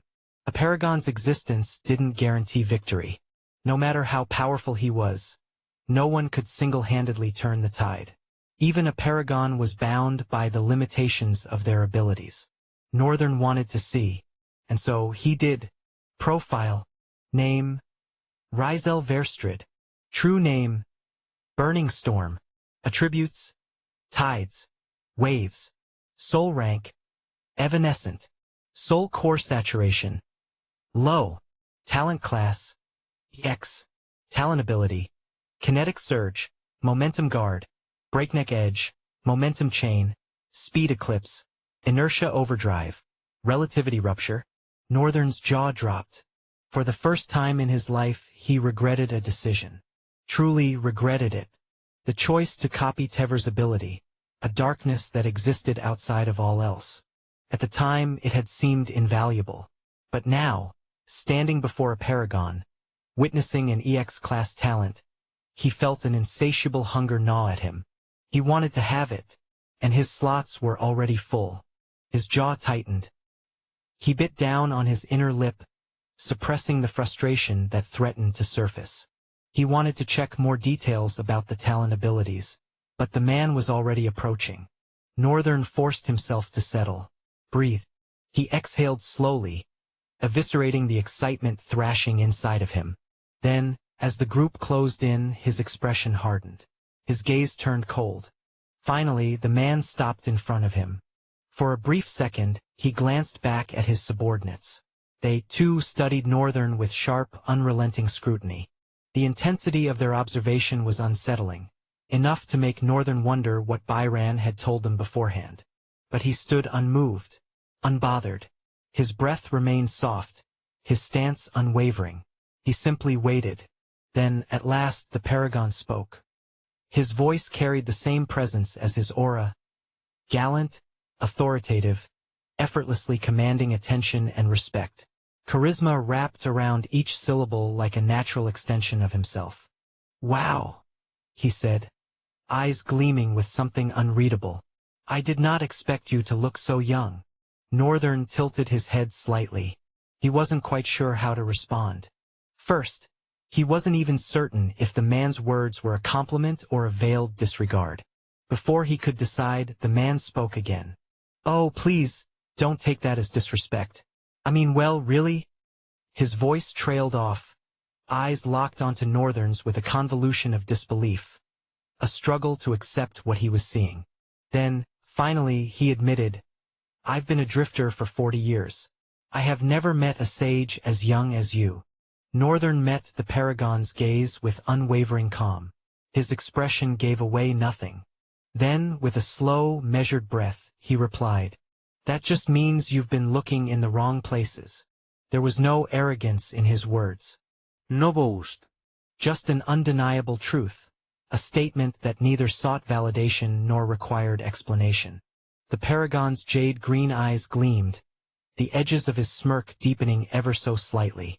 His subordinates exchanged glances, uncertainty flickering across their faces. Was Northern's response a challenge? A simple observation? They didn't know. But Northern held his silence, letting the weight of his words settle. Let them interpret it however they wished. Chapter 8:13. Burning Storm, Part 2. The Paragon remained silent for a few moments, blinking strangely. Then realization dawned, and he spoke with his arms slightly raised. Oh, no. We haven't come here to fight you. In fact, we're here for the exact opposite. Northern let out a subtle smile. I think you're misunderstanding me. I didn't mean that in any disrespectful manner. If you'd looked long enough, you would have found more like me. The Paragon paused, his expression frozen. He blinked again, then chuckled, shaking his head slightly. Either you're being too humble, or you're a man who enjoys being unreadable. Which is it? Northern shrugged, offering no response. Instead, he shifted his gaze toward his three subordinates, prompting the man to continue. But I digress. We're here for a reason, after all. We heard of your heroic deeds on your way here, how you helped and saved the civilians on your own. Northern nodded slightly as he listened, though the word heroic deeds felt uncomfortable in his ears. He pushed the discomfort aside, refocusing on the conversation. Please, if you will, can you tell us more about the event? How exactly did you traverse the mountain? What was your purpose for coming to Lithia? Northern glanced around briefly, and before he could respond, Rizel spoke again. Of course not here. We came only because your subordinate, Byran, insisted that calling you over would be disrespectful. Instead, we had to come here to meet you. The last statement made Northern want to puke. Byran. He could almost see how insistent and domineering the Sword King must have been about the matter. A sudden wave of second-hand embarrassment hit him, draining the color from his face. With a sigh, he ran a palm over his face before briefly shooting a death glare at Byran, who in turn grinned with satisfaction. Then, composing himself, he turned back to Paragon Rizel with a calm expression. All right, let's do that. The Paragon smiled and extended a hand. My name is Rizel, but you can call me Burning Storm. Northern hesitated for a moment before clasping the man's hand. A flicker of surprise still lingered on his face, and Rizel noticed it. Burning Storm?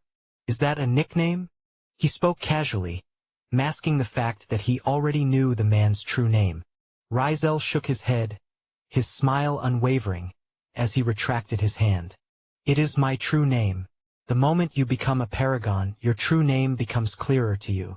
I believe it plays an even greater role as you ascend to a luminary, a transcendent, and eventually a zenith. In fact, I dare say, it could be the very essence of that pinnacle, something most drifter overlook. He stepped forward, speaking with a natural cadence, as if revealing something fundamental yet often dismissed. Northern, meanwhile, was impressed. He had never encountered a drifter who spoke with such insight on true names. Many disregarded them, an intrinsic part of their existence they didn't fully comprehend. But Rizel had posed an intriguing thought, and it made Northern wonder, was the difficulty in ascending the higher ranks tied to this very ignorance? Were people failing to grasp their own essence, blinded by the pursuit of power instead of understanding their true name? He wanted to know more. He was about to speak when Rizel's voice cut through his thoughts. I didn't quite get your name? Northern blinked, then responded smoothly. Oh, my name is Rian. Rian Artemis Lael. Rizel fell silent for a few moments, seemingly lost in thought. By now they had begun climbing the stairs. Rian, are you from the Empire? Northern tilted his head slightly. No, not really.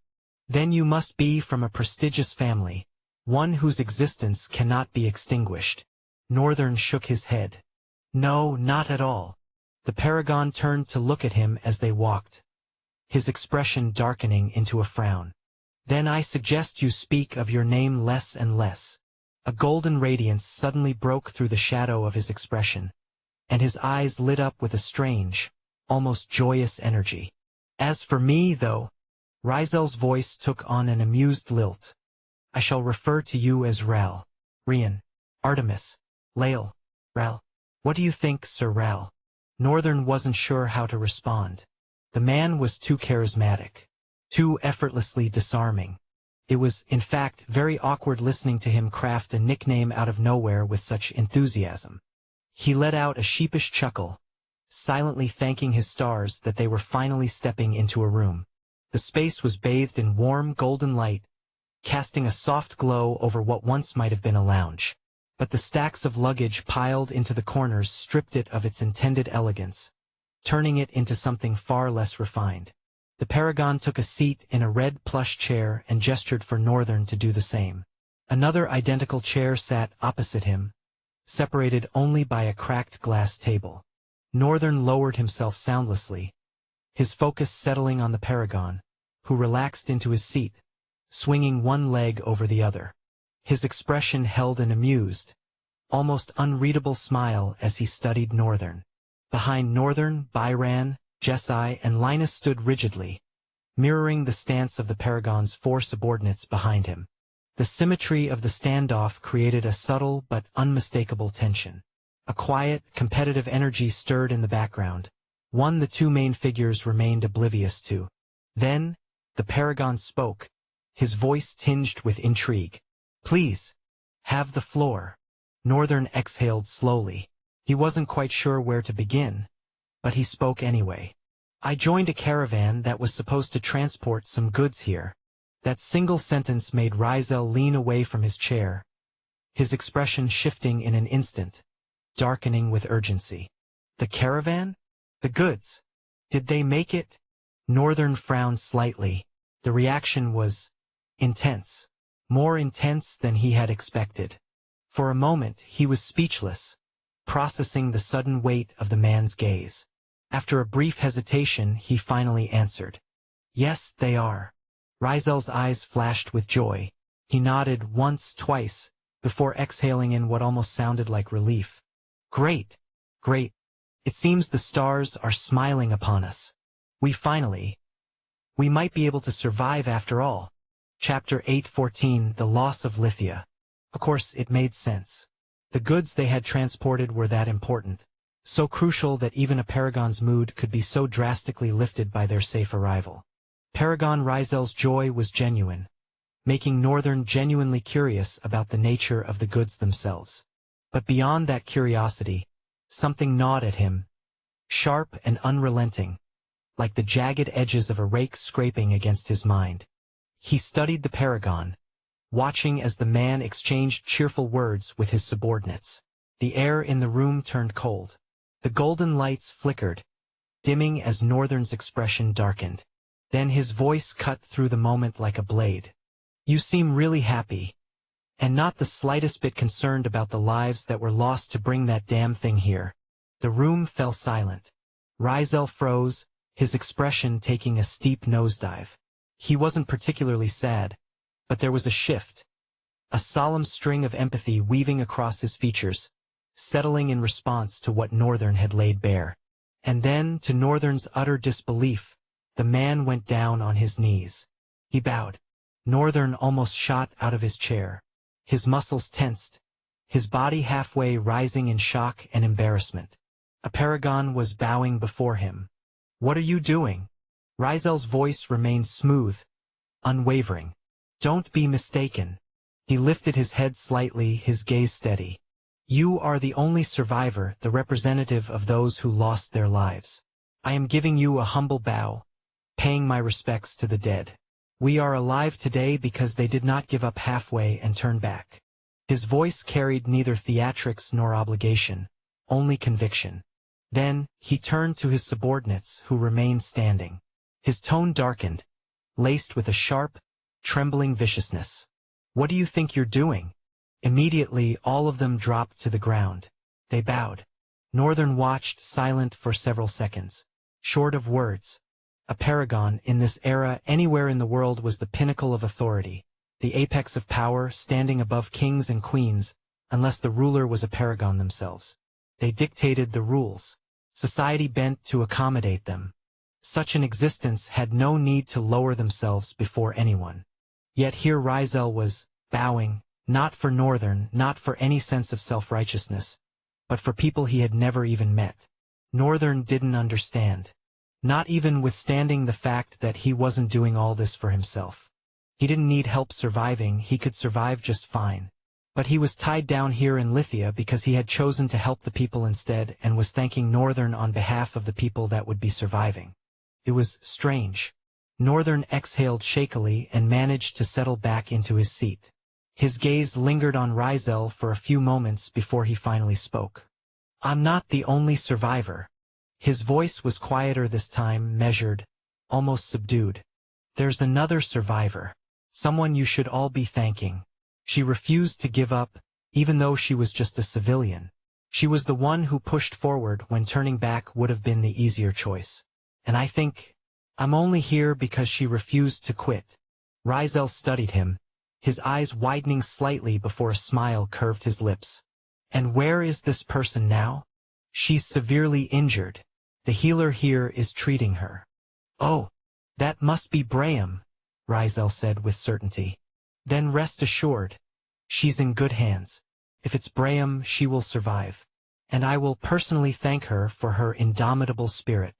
Rizel then stood, stretching slightly before slumping back into his chair, his gaze settling on Northern with silent contemplation.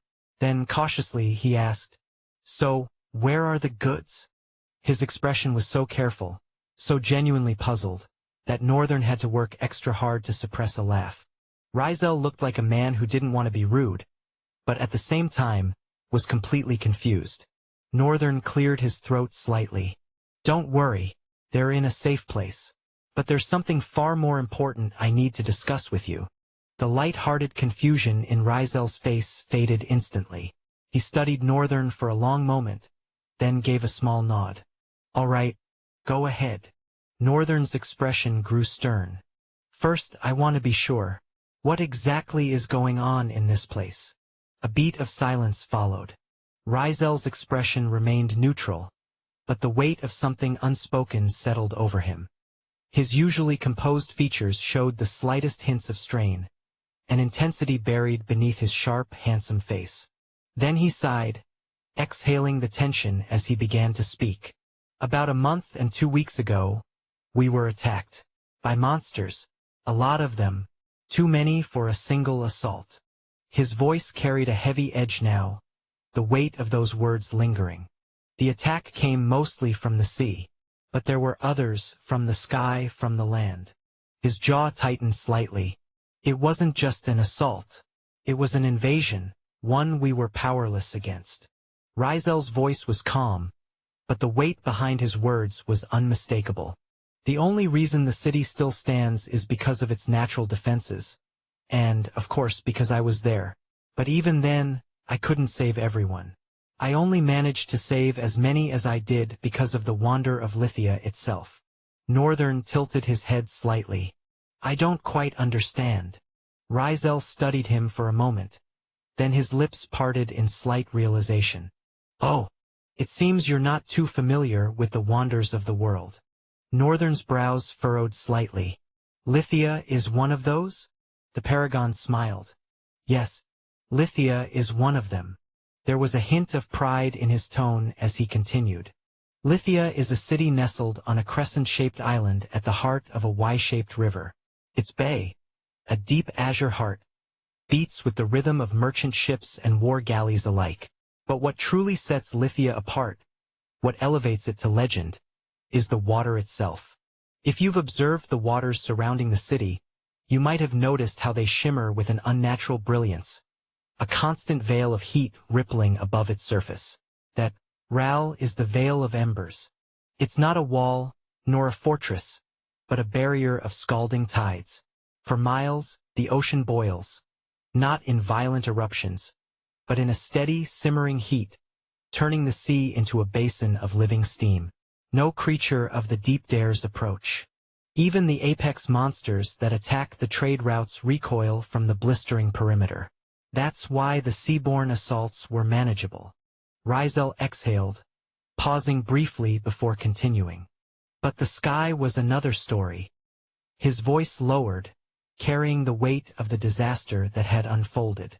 Monsters rained down from above. I fought them back while the drifters held the water line. But even with our defenses, even with the veil of embers, the city was nearly lost. There's a point where the water's cool, where the heat dips just enough for creatures that can climb to breach the city's edges. And they did. His words carried the ghost of a battle long past. A conflict burned into memory. Northern wasn't there that day, but even he could feel the weight of loss woven into the Paragon's voice. Chapter 8:15, Stimulants. After the first invasion, Lithia was left in a state of ruin. The monsters had retreated, mostly thanks to the Veil of Embers, but they had never truly left. Instead, they lurked in the waters beyond the veil, circling the city like vultures over a dying beast. Because of this, Lithia had no choice but to begin preparations for departure. That was the mistake they made. The plan for departure had caused an even more greater attack, monsters that were lurking, and had retreated. Even from the sky all descended like hurricanes of catastrophe, wreaking havoc on their attempt to flee. And that was how Paragon Rizel discovered that the invasion of Lithia had never been a mere coincidence. In truth, everything had unfolded exactly as someone had intended. Though the Paragon often came across as self-assured, his words carried undeniable weight. He made it clear. The blockade's objective had never been the trade routes. It was him. They wanted to trap him in Lithia. The blockade of trade routes may have been an added benefit, but if that had been the true priority, there were countless other ways to achieve it. Ways that wouldn't have required endangering an entire city. The nations were arrogant in their own right. Beyond the immense resources required to engage in war, they were often indifferent to matters that did not directly concern them. And even when such matters did affect them, they hesitated, afraid of the consequences, afraid they might bite off more than they could chew. So, more often than not, nations played it safe. The number of people who could act in the interest of the plane as a whole was small. Besides Paragon Rizel, there were only a handful, fewer than 3, who wielded enough influence and strength to make a difference. And they weren't even paragons. They were powerful ascendants. Rizel's explanation made one thing clear. He understood the depths of this conspiracy. He knew something much darker, something hidden from everyone else. And Northern could tell he was holding something back. Everything suddenly clicked. The monsters in the forests and oceans weren't just random threats. Why, they were waiting, blocking entry, blocking escape. Someone had orchestrated this entire catastrophe, using the lives of civilians as shackles to bind Paragon Rizel to Lithia. Is Dante really behind all of this? Northern wasn't certain. He had no concrete proof. But he had heard whispers that the military was behind this movement. If it really was Dante, then that raised another question. Just how powerful was Paragon Rizel that it required such an overwhelming show of force to keep him contained? Northern mulled over the thought for a few moments before finally speaking. So, how exactly do the goods I brought help your current situation? Paragon Rizel sighed, hesitating for a moment before locking his jade-green eyes with Northern. They're stimulants. Stimulants. Northern raised a brow, intrigued. He had never heard of anything like that before. They temporarily enhance a drifter's soul potency, but they're dangerous, highly unstable. If taken too frequently, they can cause irreversible soul damage. It's more of an addiction these days. Like drugs? Northern frowned, digesting the Paragon's words before responding. When you say it increases a drifter's soul potency, are you saying? Rizel nodded before Northern could finish. Yes. Rank. A drifter can temporarily ascend by 1 rank. If taken in excess, they might even jump 2 ranks. Northern's eyes widened, his posture straightening. So we already have people reaching radiant rank? Aye. It's not that easy. Rizel waved his hand dismissively. No, we don't. Northern leaned back, his lips downturning in disappointment. It's not even possible to become a paragon or an ascendant with this, Rizel clarified. Northern tilted his head slightly. So it only works on weaker drifters? What happens if a sage takes it? Rizel exhaled through his nose. The level of essence saturation required for a sage to ascend to an ascendant is immense. And for an ascendant to reach paragon? Impossible. His voice turned grave. When one becomes a paragon, they face an unbreakable wall. Their soul core becomes a vast, hollow world. One that demands endless essence to fill. And the more you kill, the deeper that world becomes. He gestured sharply, signaling one of his subordinates for a drink before turning back to Northern. This stimulant, whoever made it, I don't know how they did it, but it artificially fills a drifter's core with essence. Not real essence, but something close enough to hold weight in the central planes. He leaned forward slightly. However, the mimicry it provides is never sufficient for a sage to temporarily rise to ascendant. And for an ascendant to reach evanescent? Out of the question. He paused, then added, that said, it still affects sages and ascendants. Their attacks become exponentially more devastating. Northern nodded. I see.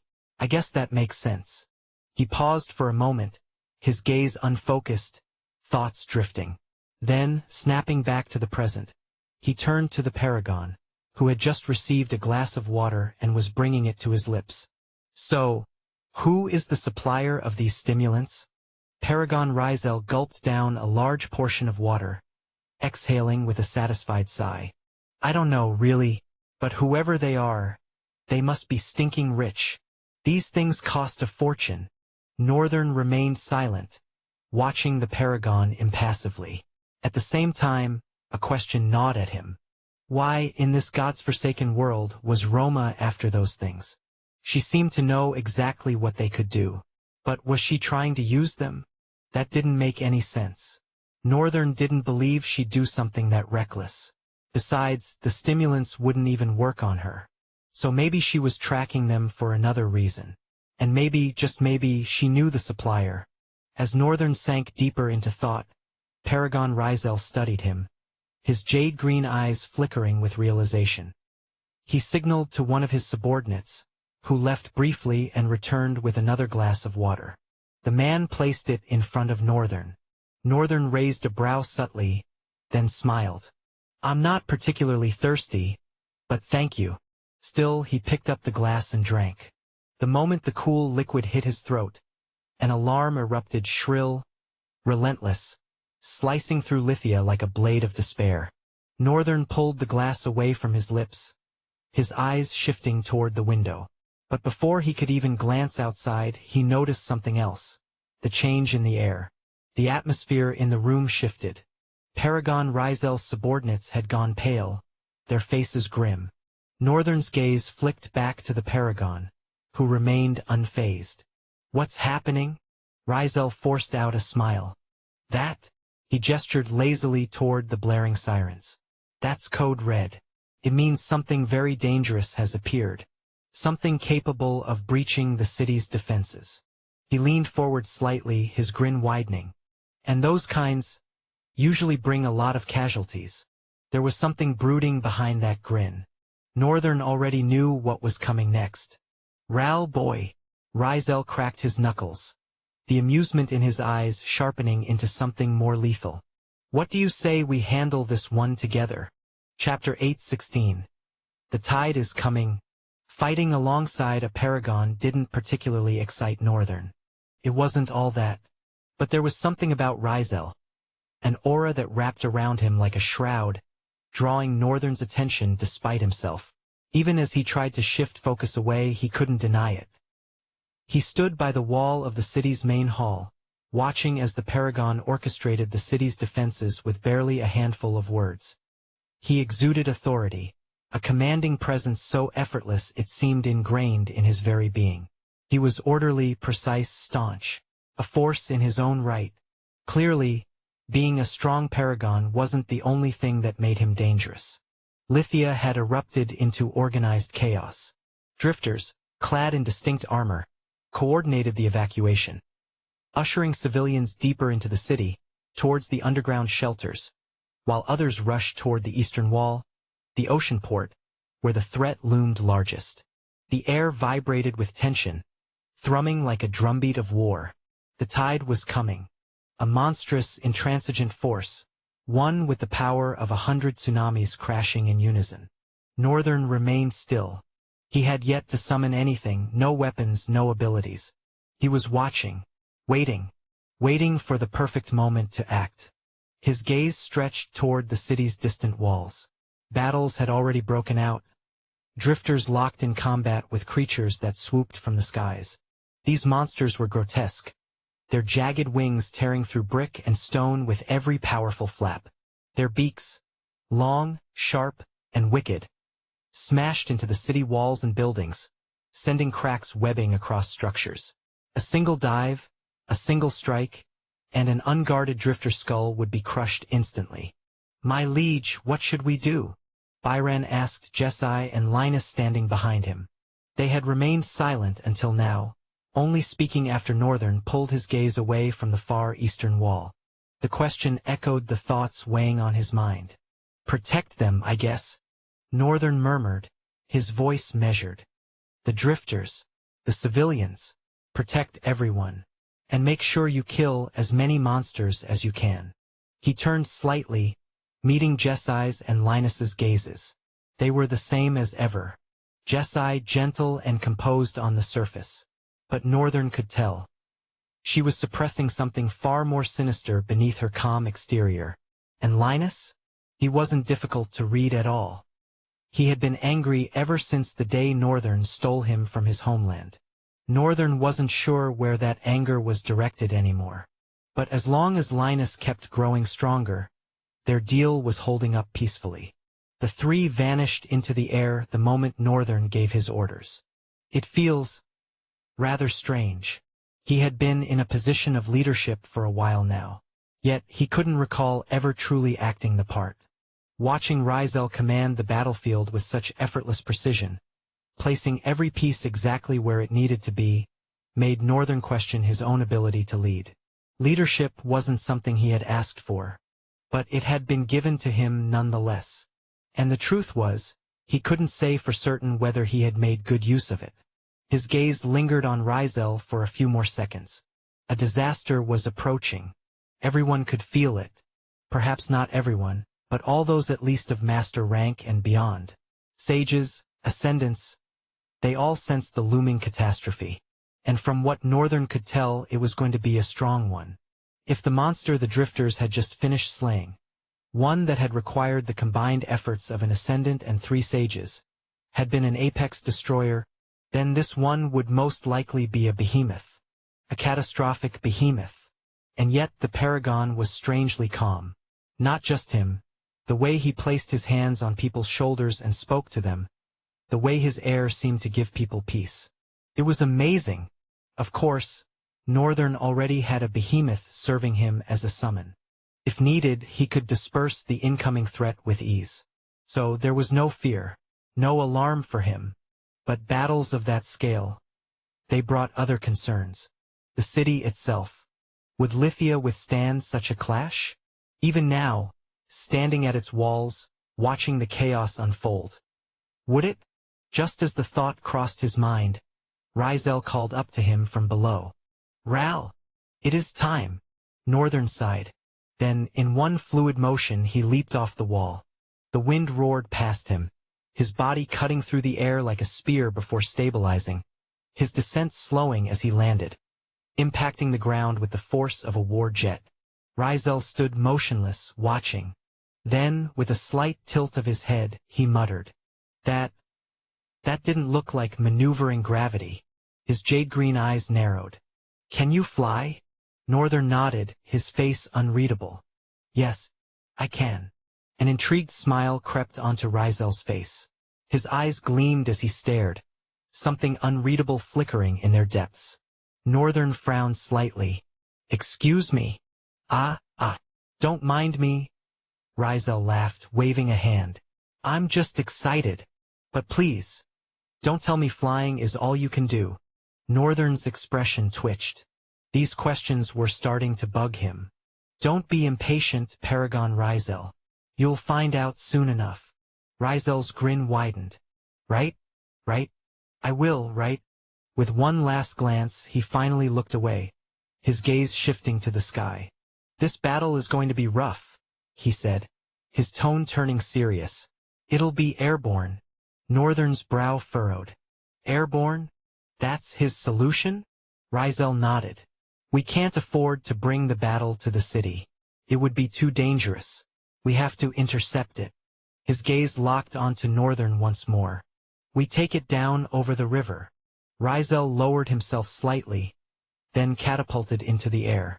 The sheer force of his launch detonated the ground beneath him, unleashing a shockwave that shattered the earth, sending shards of debris flying in all directions. Northern instinctively darted away, weaving through the deadly rain of splinters before swiftly redirecting himself.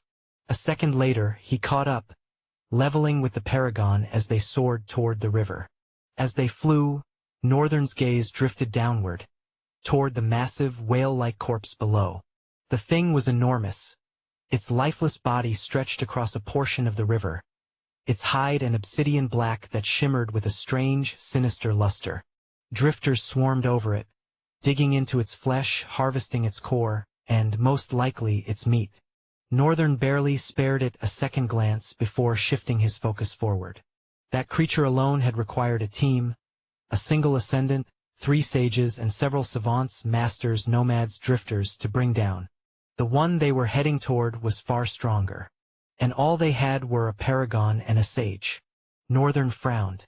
He could speak for himself. But the sage? His thoughts froze. Wait, I'm the sage. He exhaled through his nose, mildly annoyed at his own natural tendency to assume everyone was beneath him. Shaking his head slightly, he forced himself to steel his focus. Chapter 817, Tsunami of an Abomination. Northern's body steadied in the air, cutting through with devastating speed.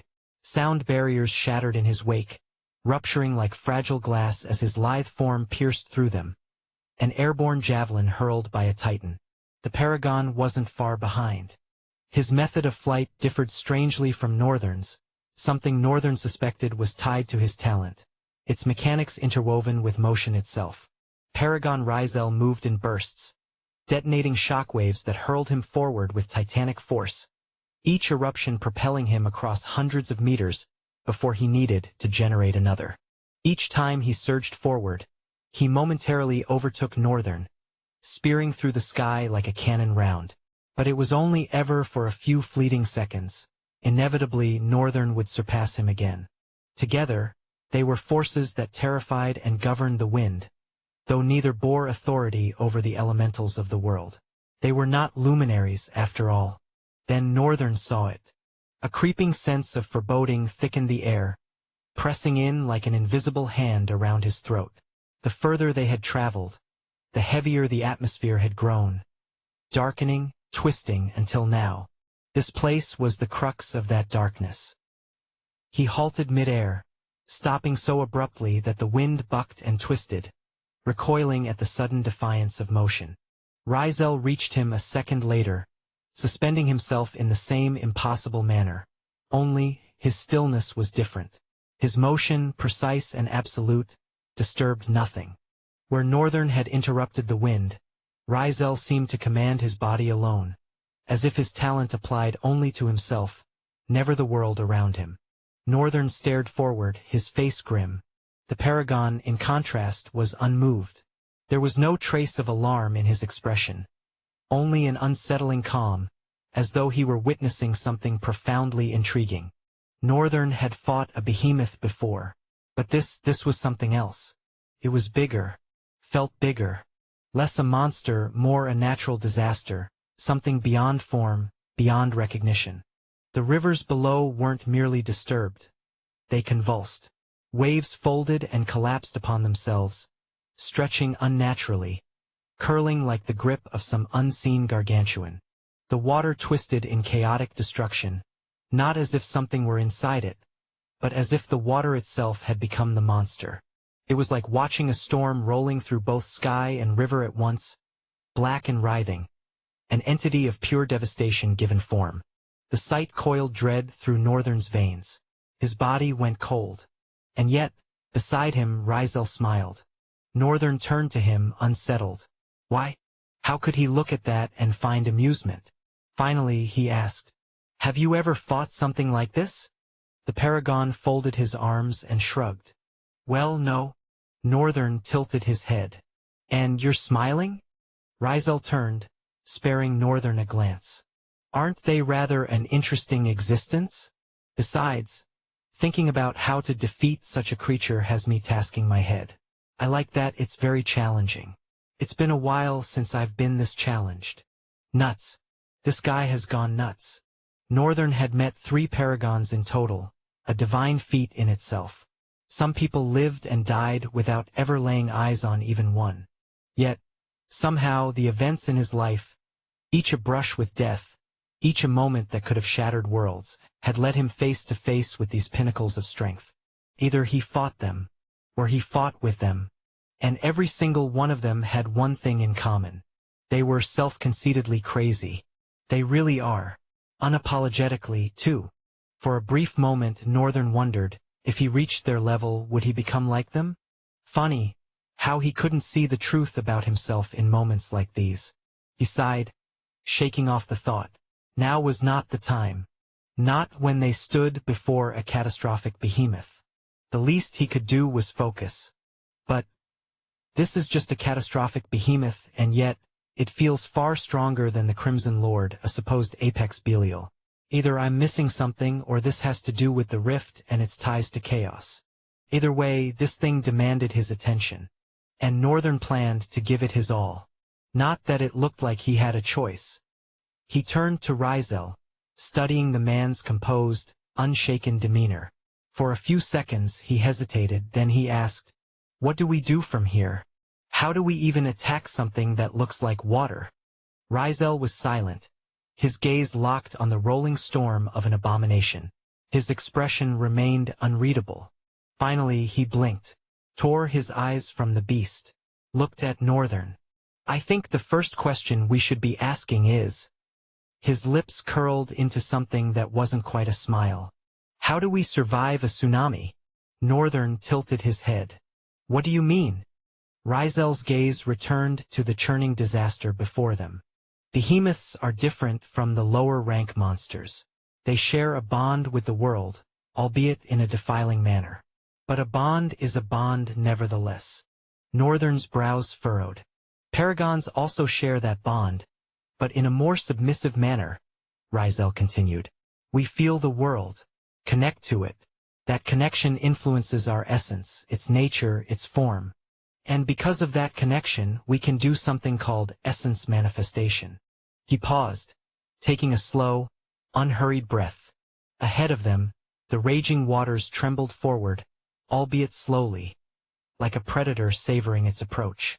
To put it simply, Rizel resumed, a paragon can create principles and laws, though they remain subjective to certain conditions of the world.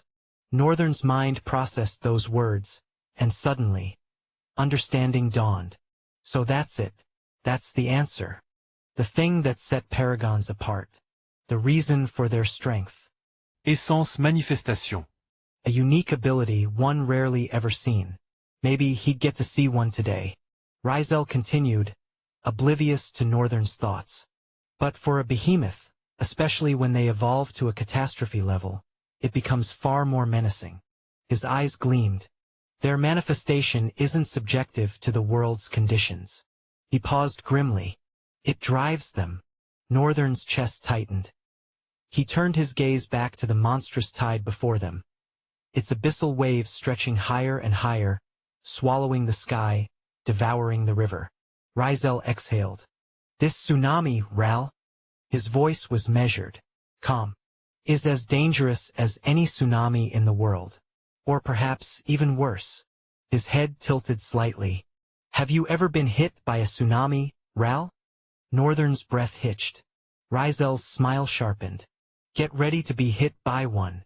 Chapter 818. The Catastrophic Tsunami, Part 1. Northern was slightly confused, but he could understand, to an extent, what the Paragon meant when he said they were about to be hit by a tsunami. True, he had never been struck by a tsunami before, but how bad could it be? Then, the pressure dropped so rapidly his ears popped, followed by a sudden weightlessness, as if the air itself had been yanked away. The tsunami wasn't just rising anymore. It was pulling them in. A greedy vacuum, dragging everything toward it before the inevitable crash. The sky darkened further, clouds spiraling inward as if devoured by the monstrous force growing before them. "Don't fight the pull," Rizel called out, his voice impossibly calm despite the deafening roar building around them. "Use it." Northern's muscles tensed. Use it? How could one use a force like this? Then, with horrifying suddenness, the tsunami surged. It didn't just move, it erupted.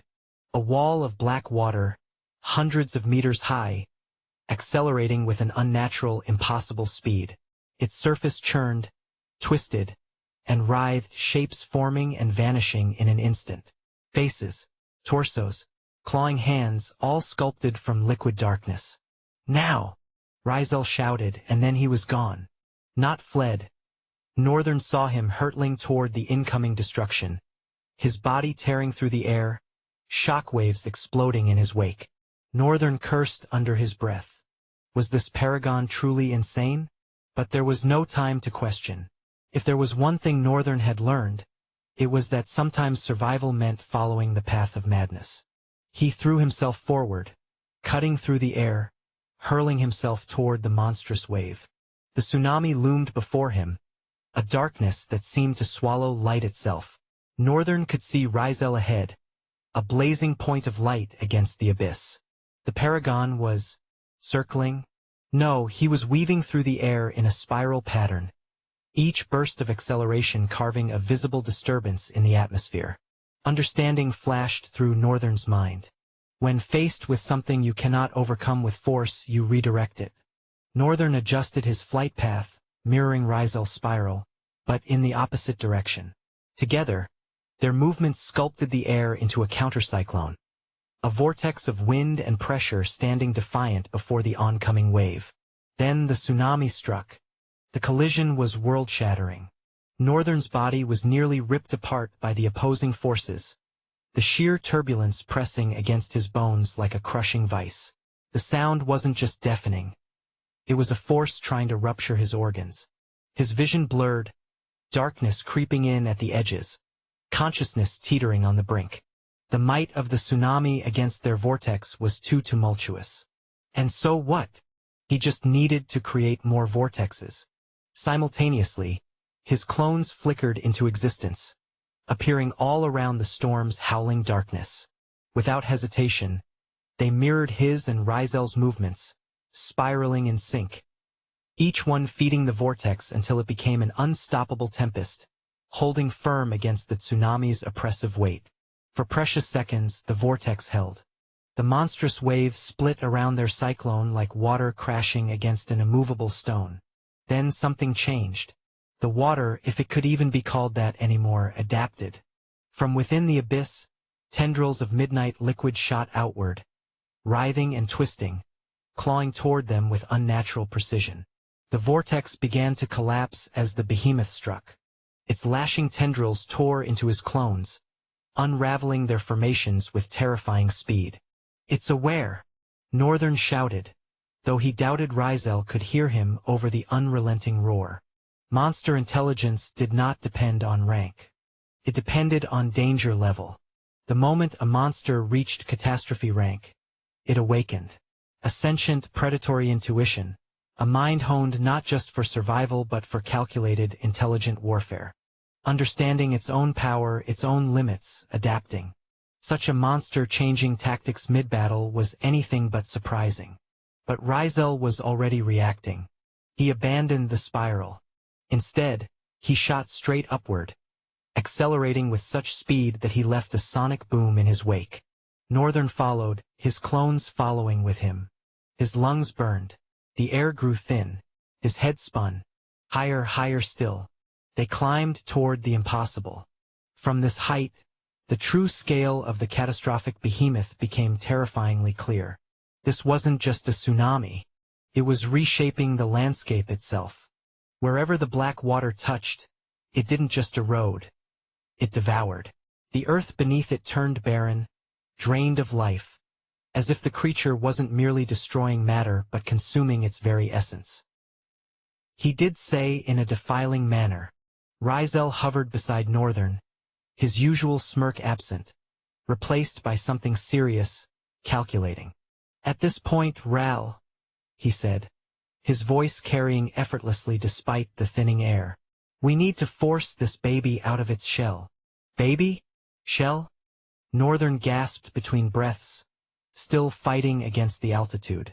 You mean, he wheezed, we haven't even been fighting the real thing? Rizel flicked a glance at him, made a nonchalant expression, and shrugged. Of course not.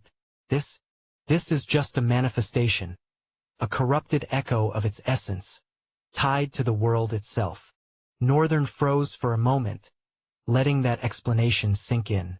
Was the shadow storm the same as this? Almost, but not quite. The shadow storm was a walking mass of soul, a creature of pure spirit. If one had a weapon capable of soul damage, it could be torn apart. But this was different, a walking natural disaster. And now they faced the most critical question. How do you make the monster reveal its true body? Northern exhaled sharply, bracing against the relentless winds that suddenly rose tremendously, threatening to rip the world apart with its howl. He called out, forcing his voice to reach Rizel. So how do we achieve that? Huh? I said, how do we make it show its real body? Rizel grinned. Isn't it obvious? We dive into the deepest point of its shell. Northern narrowed his eyes. It sounded plausible. It also sounded insanely dangerous. But too dangerous. When had anything ever been safe for him? All the talents he had accumulated, weren't they meant for a moment like this? Rizel's voice rang through the howling winds. So the game plan is, I go in, lure it out, I'll be the bait. You make sure I don't get eaten. Northern heard him loud and clear, and he didn't like it. His muscles tensed. A change was overdue. He took a deep breath, then raised his voice even higher. How about this instead? I go in, and you make sure I don't get eaten. Chapter 819. The Catastrophic Tsunami, Part 2. Northern's decision to dive into the heart of the storm had been solely his own. Of course, there was the lingering temptation, the reckless urge to experience vulnerability once again, to trust his back to someone else. But even as he entertained the thought, he knew it wasn't the whole truth. Because a catastrophic behemoth, no matter how dangerous, could not kill him. If he alone wasn't enough, he had far too many souls within his arsenal to rely on. The idea of his own defeat was inconceivable, let alone his demise. It wasn't arrogance. It was simply fact. And if nothing else, the look on Rizel's face made it all worthwhile. For the briefest moment, the Paragon's carefully maintained mask of casual confidence cracked, revealing something Northern hadn't expected, genuine surprise. And then, just as quickly, that surprise melted into something else. Respect. You sure about that, Ral? Rizel shouted over the howling winds, his eyes assessing Northern with newfound interest. Once you're in, I can't guarantee what you'll find. Northern laughed. A sound that felt foreign even to himself. When had he last truly laughed in battle? That's the point, he called back. I've faced the unknown before, many times. There was no need for further discussion. Northern turned his gaze downward, toward the behemoth's ever-expanding mass. The monster's presence had warped the landscape beyond recognition, its manifestations stretching across miles of terrain in writhing, oily darkness. From this altitude, he could see intricate patterns shifting within its chaotic surface, currents spiraling inward toward a singular point. A core of some sort. Northern inhaled deeply, centering himself. Just make sure you're ready to pull me out if this goes sideways. He didn't believe he just said that either. Trying not to cringe, he let himself fall. The wind screamed past his ears as he plummeted toward the abyss below. He streamlined his body, slicing through the air like an arrow, accelerating at a pace that even his own clones struggled to match. More of them formed around him, moving instinctively to shield his descent. The behemoth sensed him. Tendrils of blackened liquid shot upward, writhing and snapping with unnerving precision. Northern didn't evade, not yet. He needed to appear vulnerable, to bait the creature into fully focusing on him. The first tendril lashed through the air, narrowly missing his shoulder as he twisted to maintain his trajectory. A second erupted from the left. This one he allowed to graze his skin. The pain was immediate. A searing burn spread across his shoulder, the liquid leaving behind a sensation akin to acid eating through flesh. Strange. It hurt, yet it was different from a typical attack. There was no malice behind it, no hostile intent pressing against his senses. That was it. Nature. This wasn't an attack from the monster itself, but rather an extension of its very existence. And because nature carried no intent, the void force, and even his danger sense, failed to register it as a threat. But that was precisely what he had wanted. Perfect. Now you see me. More tendrils burst forth, a growing forest of writhing darkness reaching to ensnare him. Northern weaved through them, allowing one or two to make contact. Just enough to maintain the creature's focus, but never enough to be dragged off course. Far above, he barely heard Rizel shouting something, but the words were stolen by the wind. It didn't matter. They each had their role to play now. The surface loomed closer. The tendrils grew frenzied, multiplying, thickening, writhing with greater urgency. Northern summoned more clones, using them as disposable barriers to carve a path forward. Each clone that was caught dissolved instantly, devoured by the ravenous dark. 10 meters.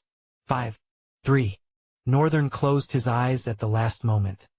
Not out of fear, but out of reflex. And then impact. The collision was like striking solid stone. Pain erupted through every fiber of his being as he breached the surface. The force rattled his bones, his entire body screaming in protest. But then, almost immediately, the sensation shifted. Cold. Not the sharp bite of winter nor the numbness of frost, but an emptiness that drained rather than froze.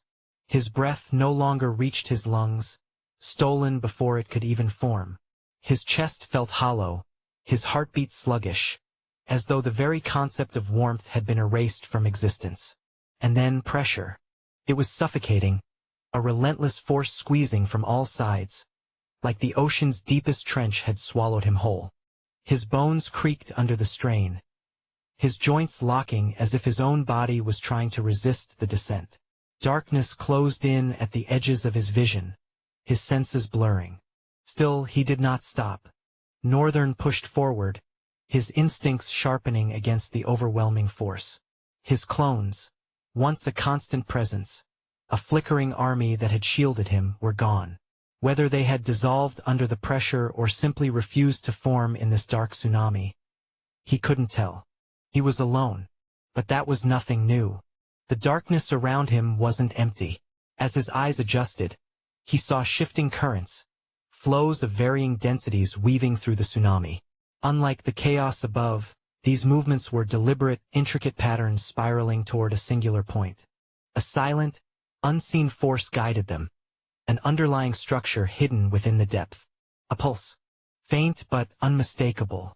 He angled his descent, following the currents, drawn toward their convergence. The pressure intensified, every motion requiring deliberate effort. Each inch forward felt like dragging his own existence through solid rock. Deeper. The pulse grew stronger. It was no longer just a sensation beneath his skin. It had become something more, something tangible, something alive. It resonated through his marrow, through the very fabric of his being, demanding acknowledgement. And then change. Not a reprieve, not a lessening of the suffocating weight, but a shift. The pressure moved with purpose, no longer an aimless crushing force but a rhythm. A beat, a heartbeat. The realization struck through his fading consciousness like a shock of lightning. The behemoth wasn't just a mass of chaotic destruction. It lived, it breathed, it possessed something resembling awareness. Northern forced himself forward, his movements sluggish, his muscles barely responding. He chased the pulse, his instincts sharpening despite the fog creeping into his mind. With every meter he descended, the pressure grew more unbearable, each inch forward demanding more than his body had left to give. The darkness thickened, pressing against him, wrapping around his limbs like unseen hands dragging him into oblivion. Then, just when he thought he could go no further, the waves parted. He stumbled into something else entirely. A chasm within the roiling depths. A void inside the void. It was an unnatural stillness. A pocket of emptiness untouched by the chaos above. And at its heart, floating in the suffocating black, was something wrong. Something evil. It was too grotesque for mortal eyes to comprehend, its very form shifting, rejecting definition. It pulsed with a sickly, unnatural light, each throb sending ripples through the surrounding nothingness. The space around it warped, twisted, as if reality itself recoiled at its presence. The behemoth's true form. Chapter 8:20. A profane recipe. Now that Northern had uncovered the catastrophic behemoth's true form, there was only one thing left to do. Drag it out of its safe haven. But how exactly was he supposed to do that when this creature was the very embodiment of calamity, an amalgamation of all things vile and demonic? Its form was a grotesque fusion of bone and stone-like sinew, its ribcage gaping open as though it had been flayed from within, exposing an eerie luminescence that pulsed like a dying heartbeat. The blue glow inside was not light, but the illusion of it, an afterimage of something ancient and forsaken, flickering like an eldritch ember within the gaping ruin of its chest. Its so-called scales were jagged, cracked husks, blackened and encrusted with the remnants of the wretched things it had devoured. But the most abhorrent feature was the halo, a grotesque ring of rotting flesh and sinew, bound together by an unseen, malevolent force. It hovered above its horned brow, not as a beacon of divinity, but as a sickening emblem of unholy dominion, pulsing with the festering remnants of its past victims. The flesh twisted and oozed, eternally decaying yet never truly withering, dripping dark ichor into the waters below, polluting the river with its corruption. And within the hollow center of that putrid wreath, something stirred. A mass of shifting, writhing darkness. An eye that never blinked, never rested, only watched. With the infinite patience of a forsaken god. Such a primal existence. How was he supposed to make it move? Then the answer surfaced. It wasn't complicated. Not even difficult to think of, no matter how dull he might seem. He came here to be bait. All he had to do now was play that role. With all his heart. To a terrible fault. My strongest ability. Let me pull my strongest ability. Even that term was versatile. As far as strongest went, Northern could point to several abilities. His repertoire was vast, too vast. The flame ability would have been the most comfortable choice, but he had to consider their terrain, a river, a domain of endless water and storm, controlled by this grotesque weave of an abomination. He had been placed at a disadvantage, forced to fight within its sanctuary. So whatever he used to kill, it had to be something that would drive the behemoth mad. So mad that it would think of nothing else but chasing Northern. So mad that it would forsake its haven, mindlessly hunting him with the singular desire to sink its teeth into his seasoned flesh. What? My flesh is definitely not seasoned. What the hell? Northern sighed, shaking off the errant thought. He glanced downward, thinking hard. Maybe I should just try a new recipe. He nodded slightly to himself. The oppressive weight of where he stood was crushing. He didn't have all the time in the world. Breathing was getting harder, every second stretching like an eternity. But the suffocating depths did not burden him as much as they once would have, thanks to the necklace he had gotten from Howe in the Dark Continent. Still, he needed to act fast. He raised his hand and traced a small circle in the air. In that moment, space itself wavered. A ripple spread outward, expanding into a sphere that enveloped his form. A simple motion, yet one that had taken monumental effort to master, the void force of limitless void. The moment his reality separated from the oppressive depths, the burden lifted. Air rushed into his lungs, smooth and refreshing. He could breathe properly now and focus fully.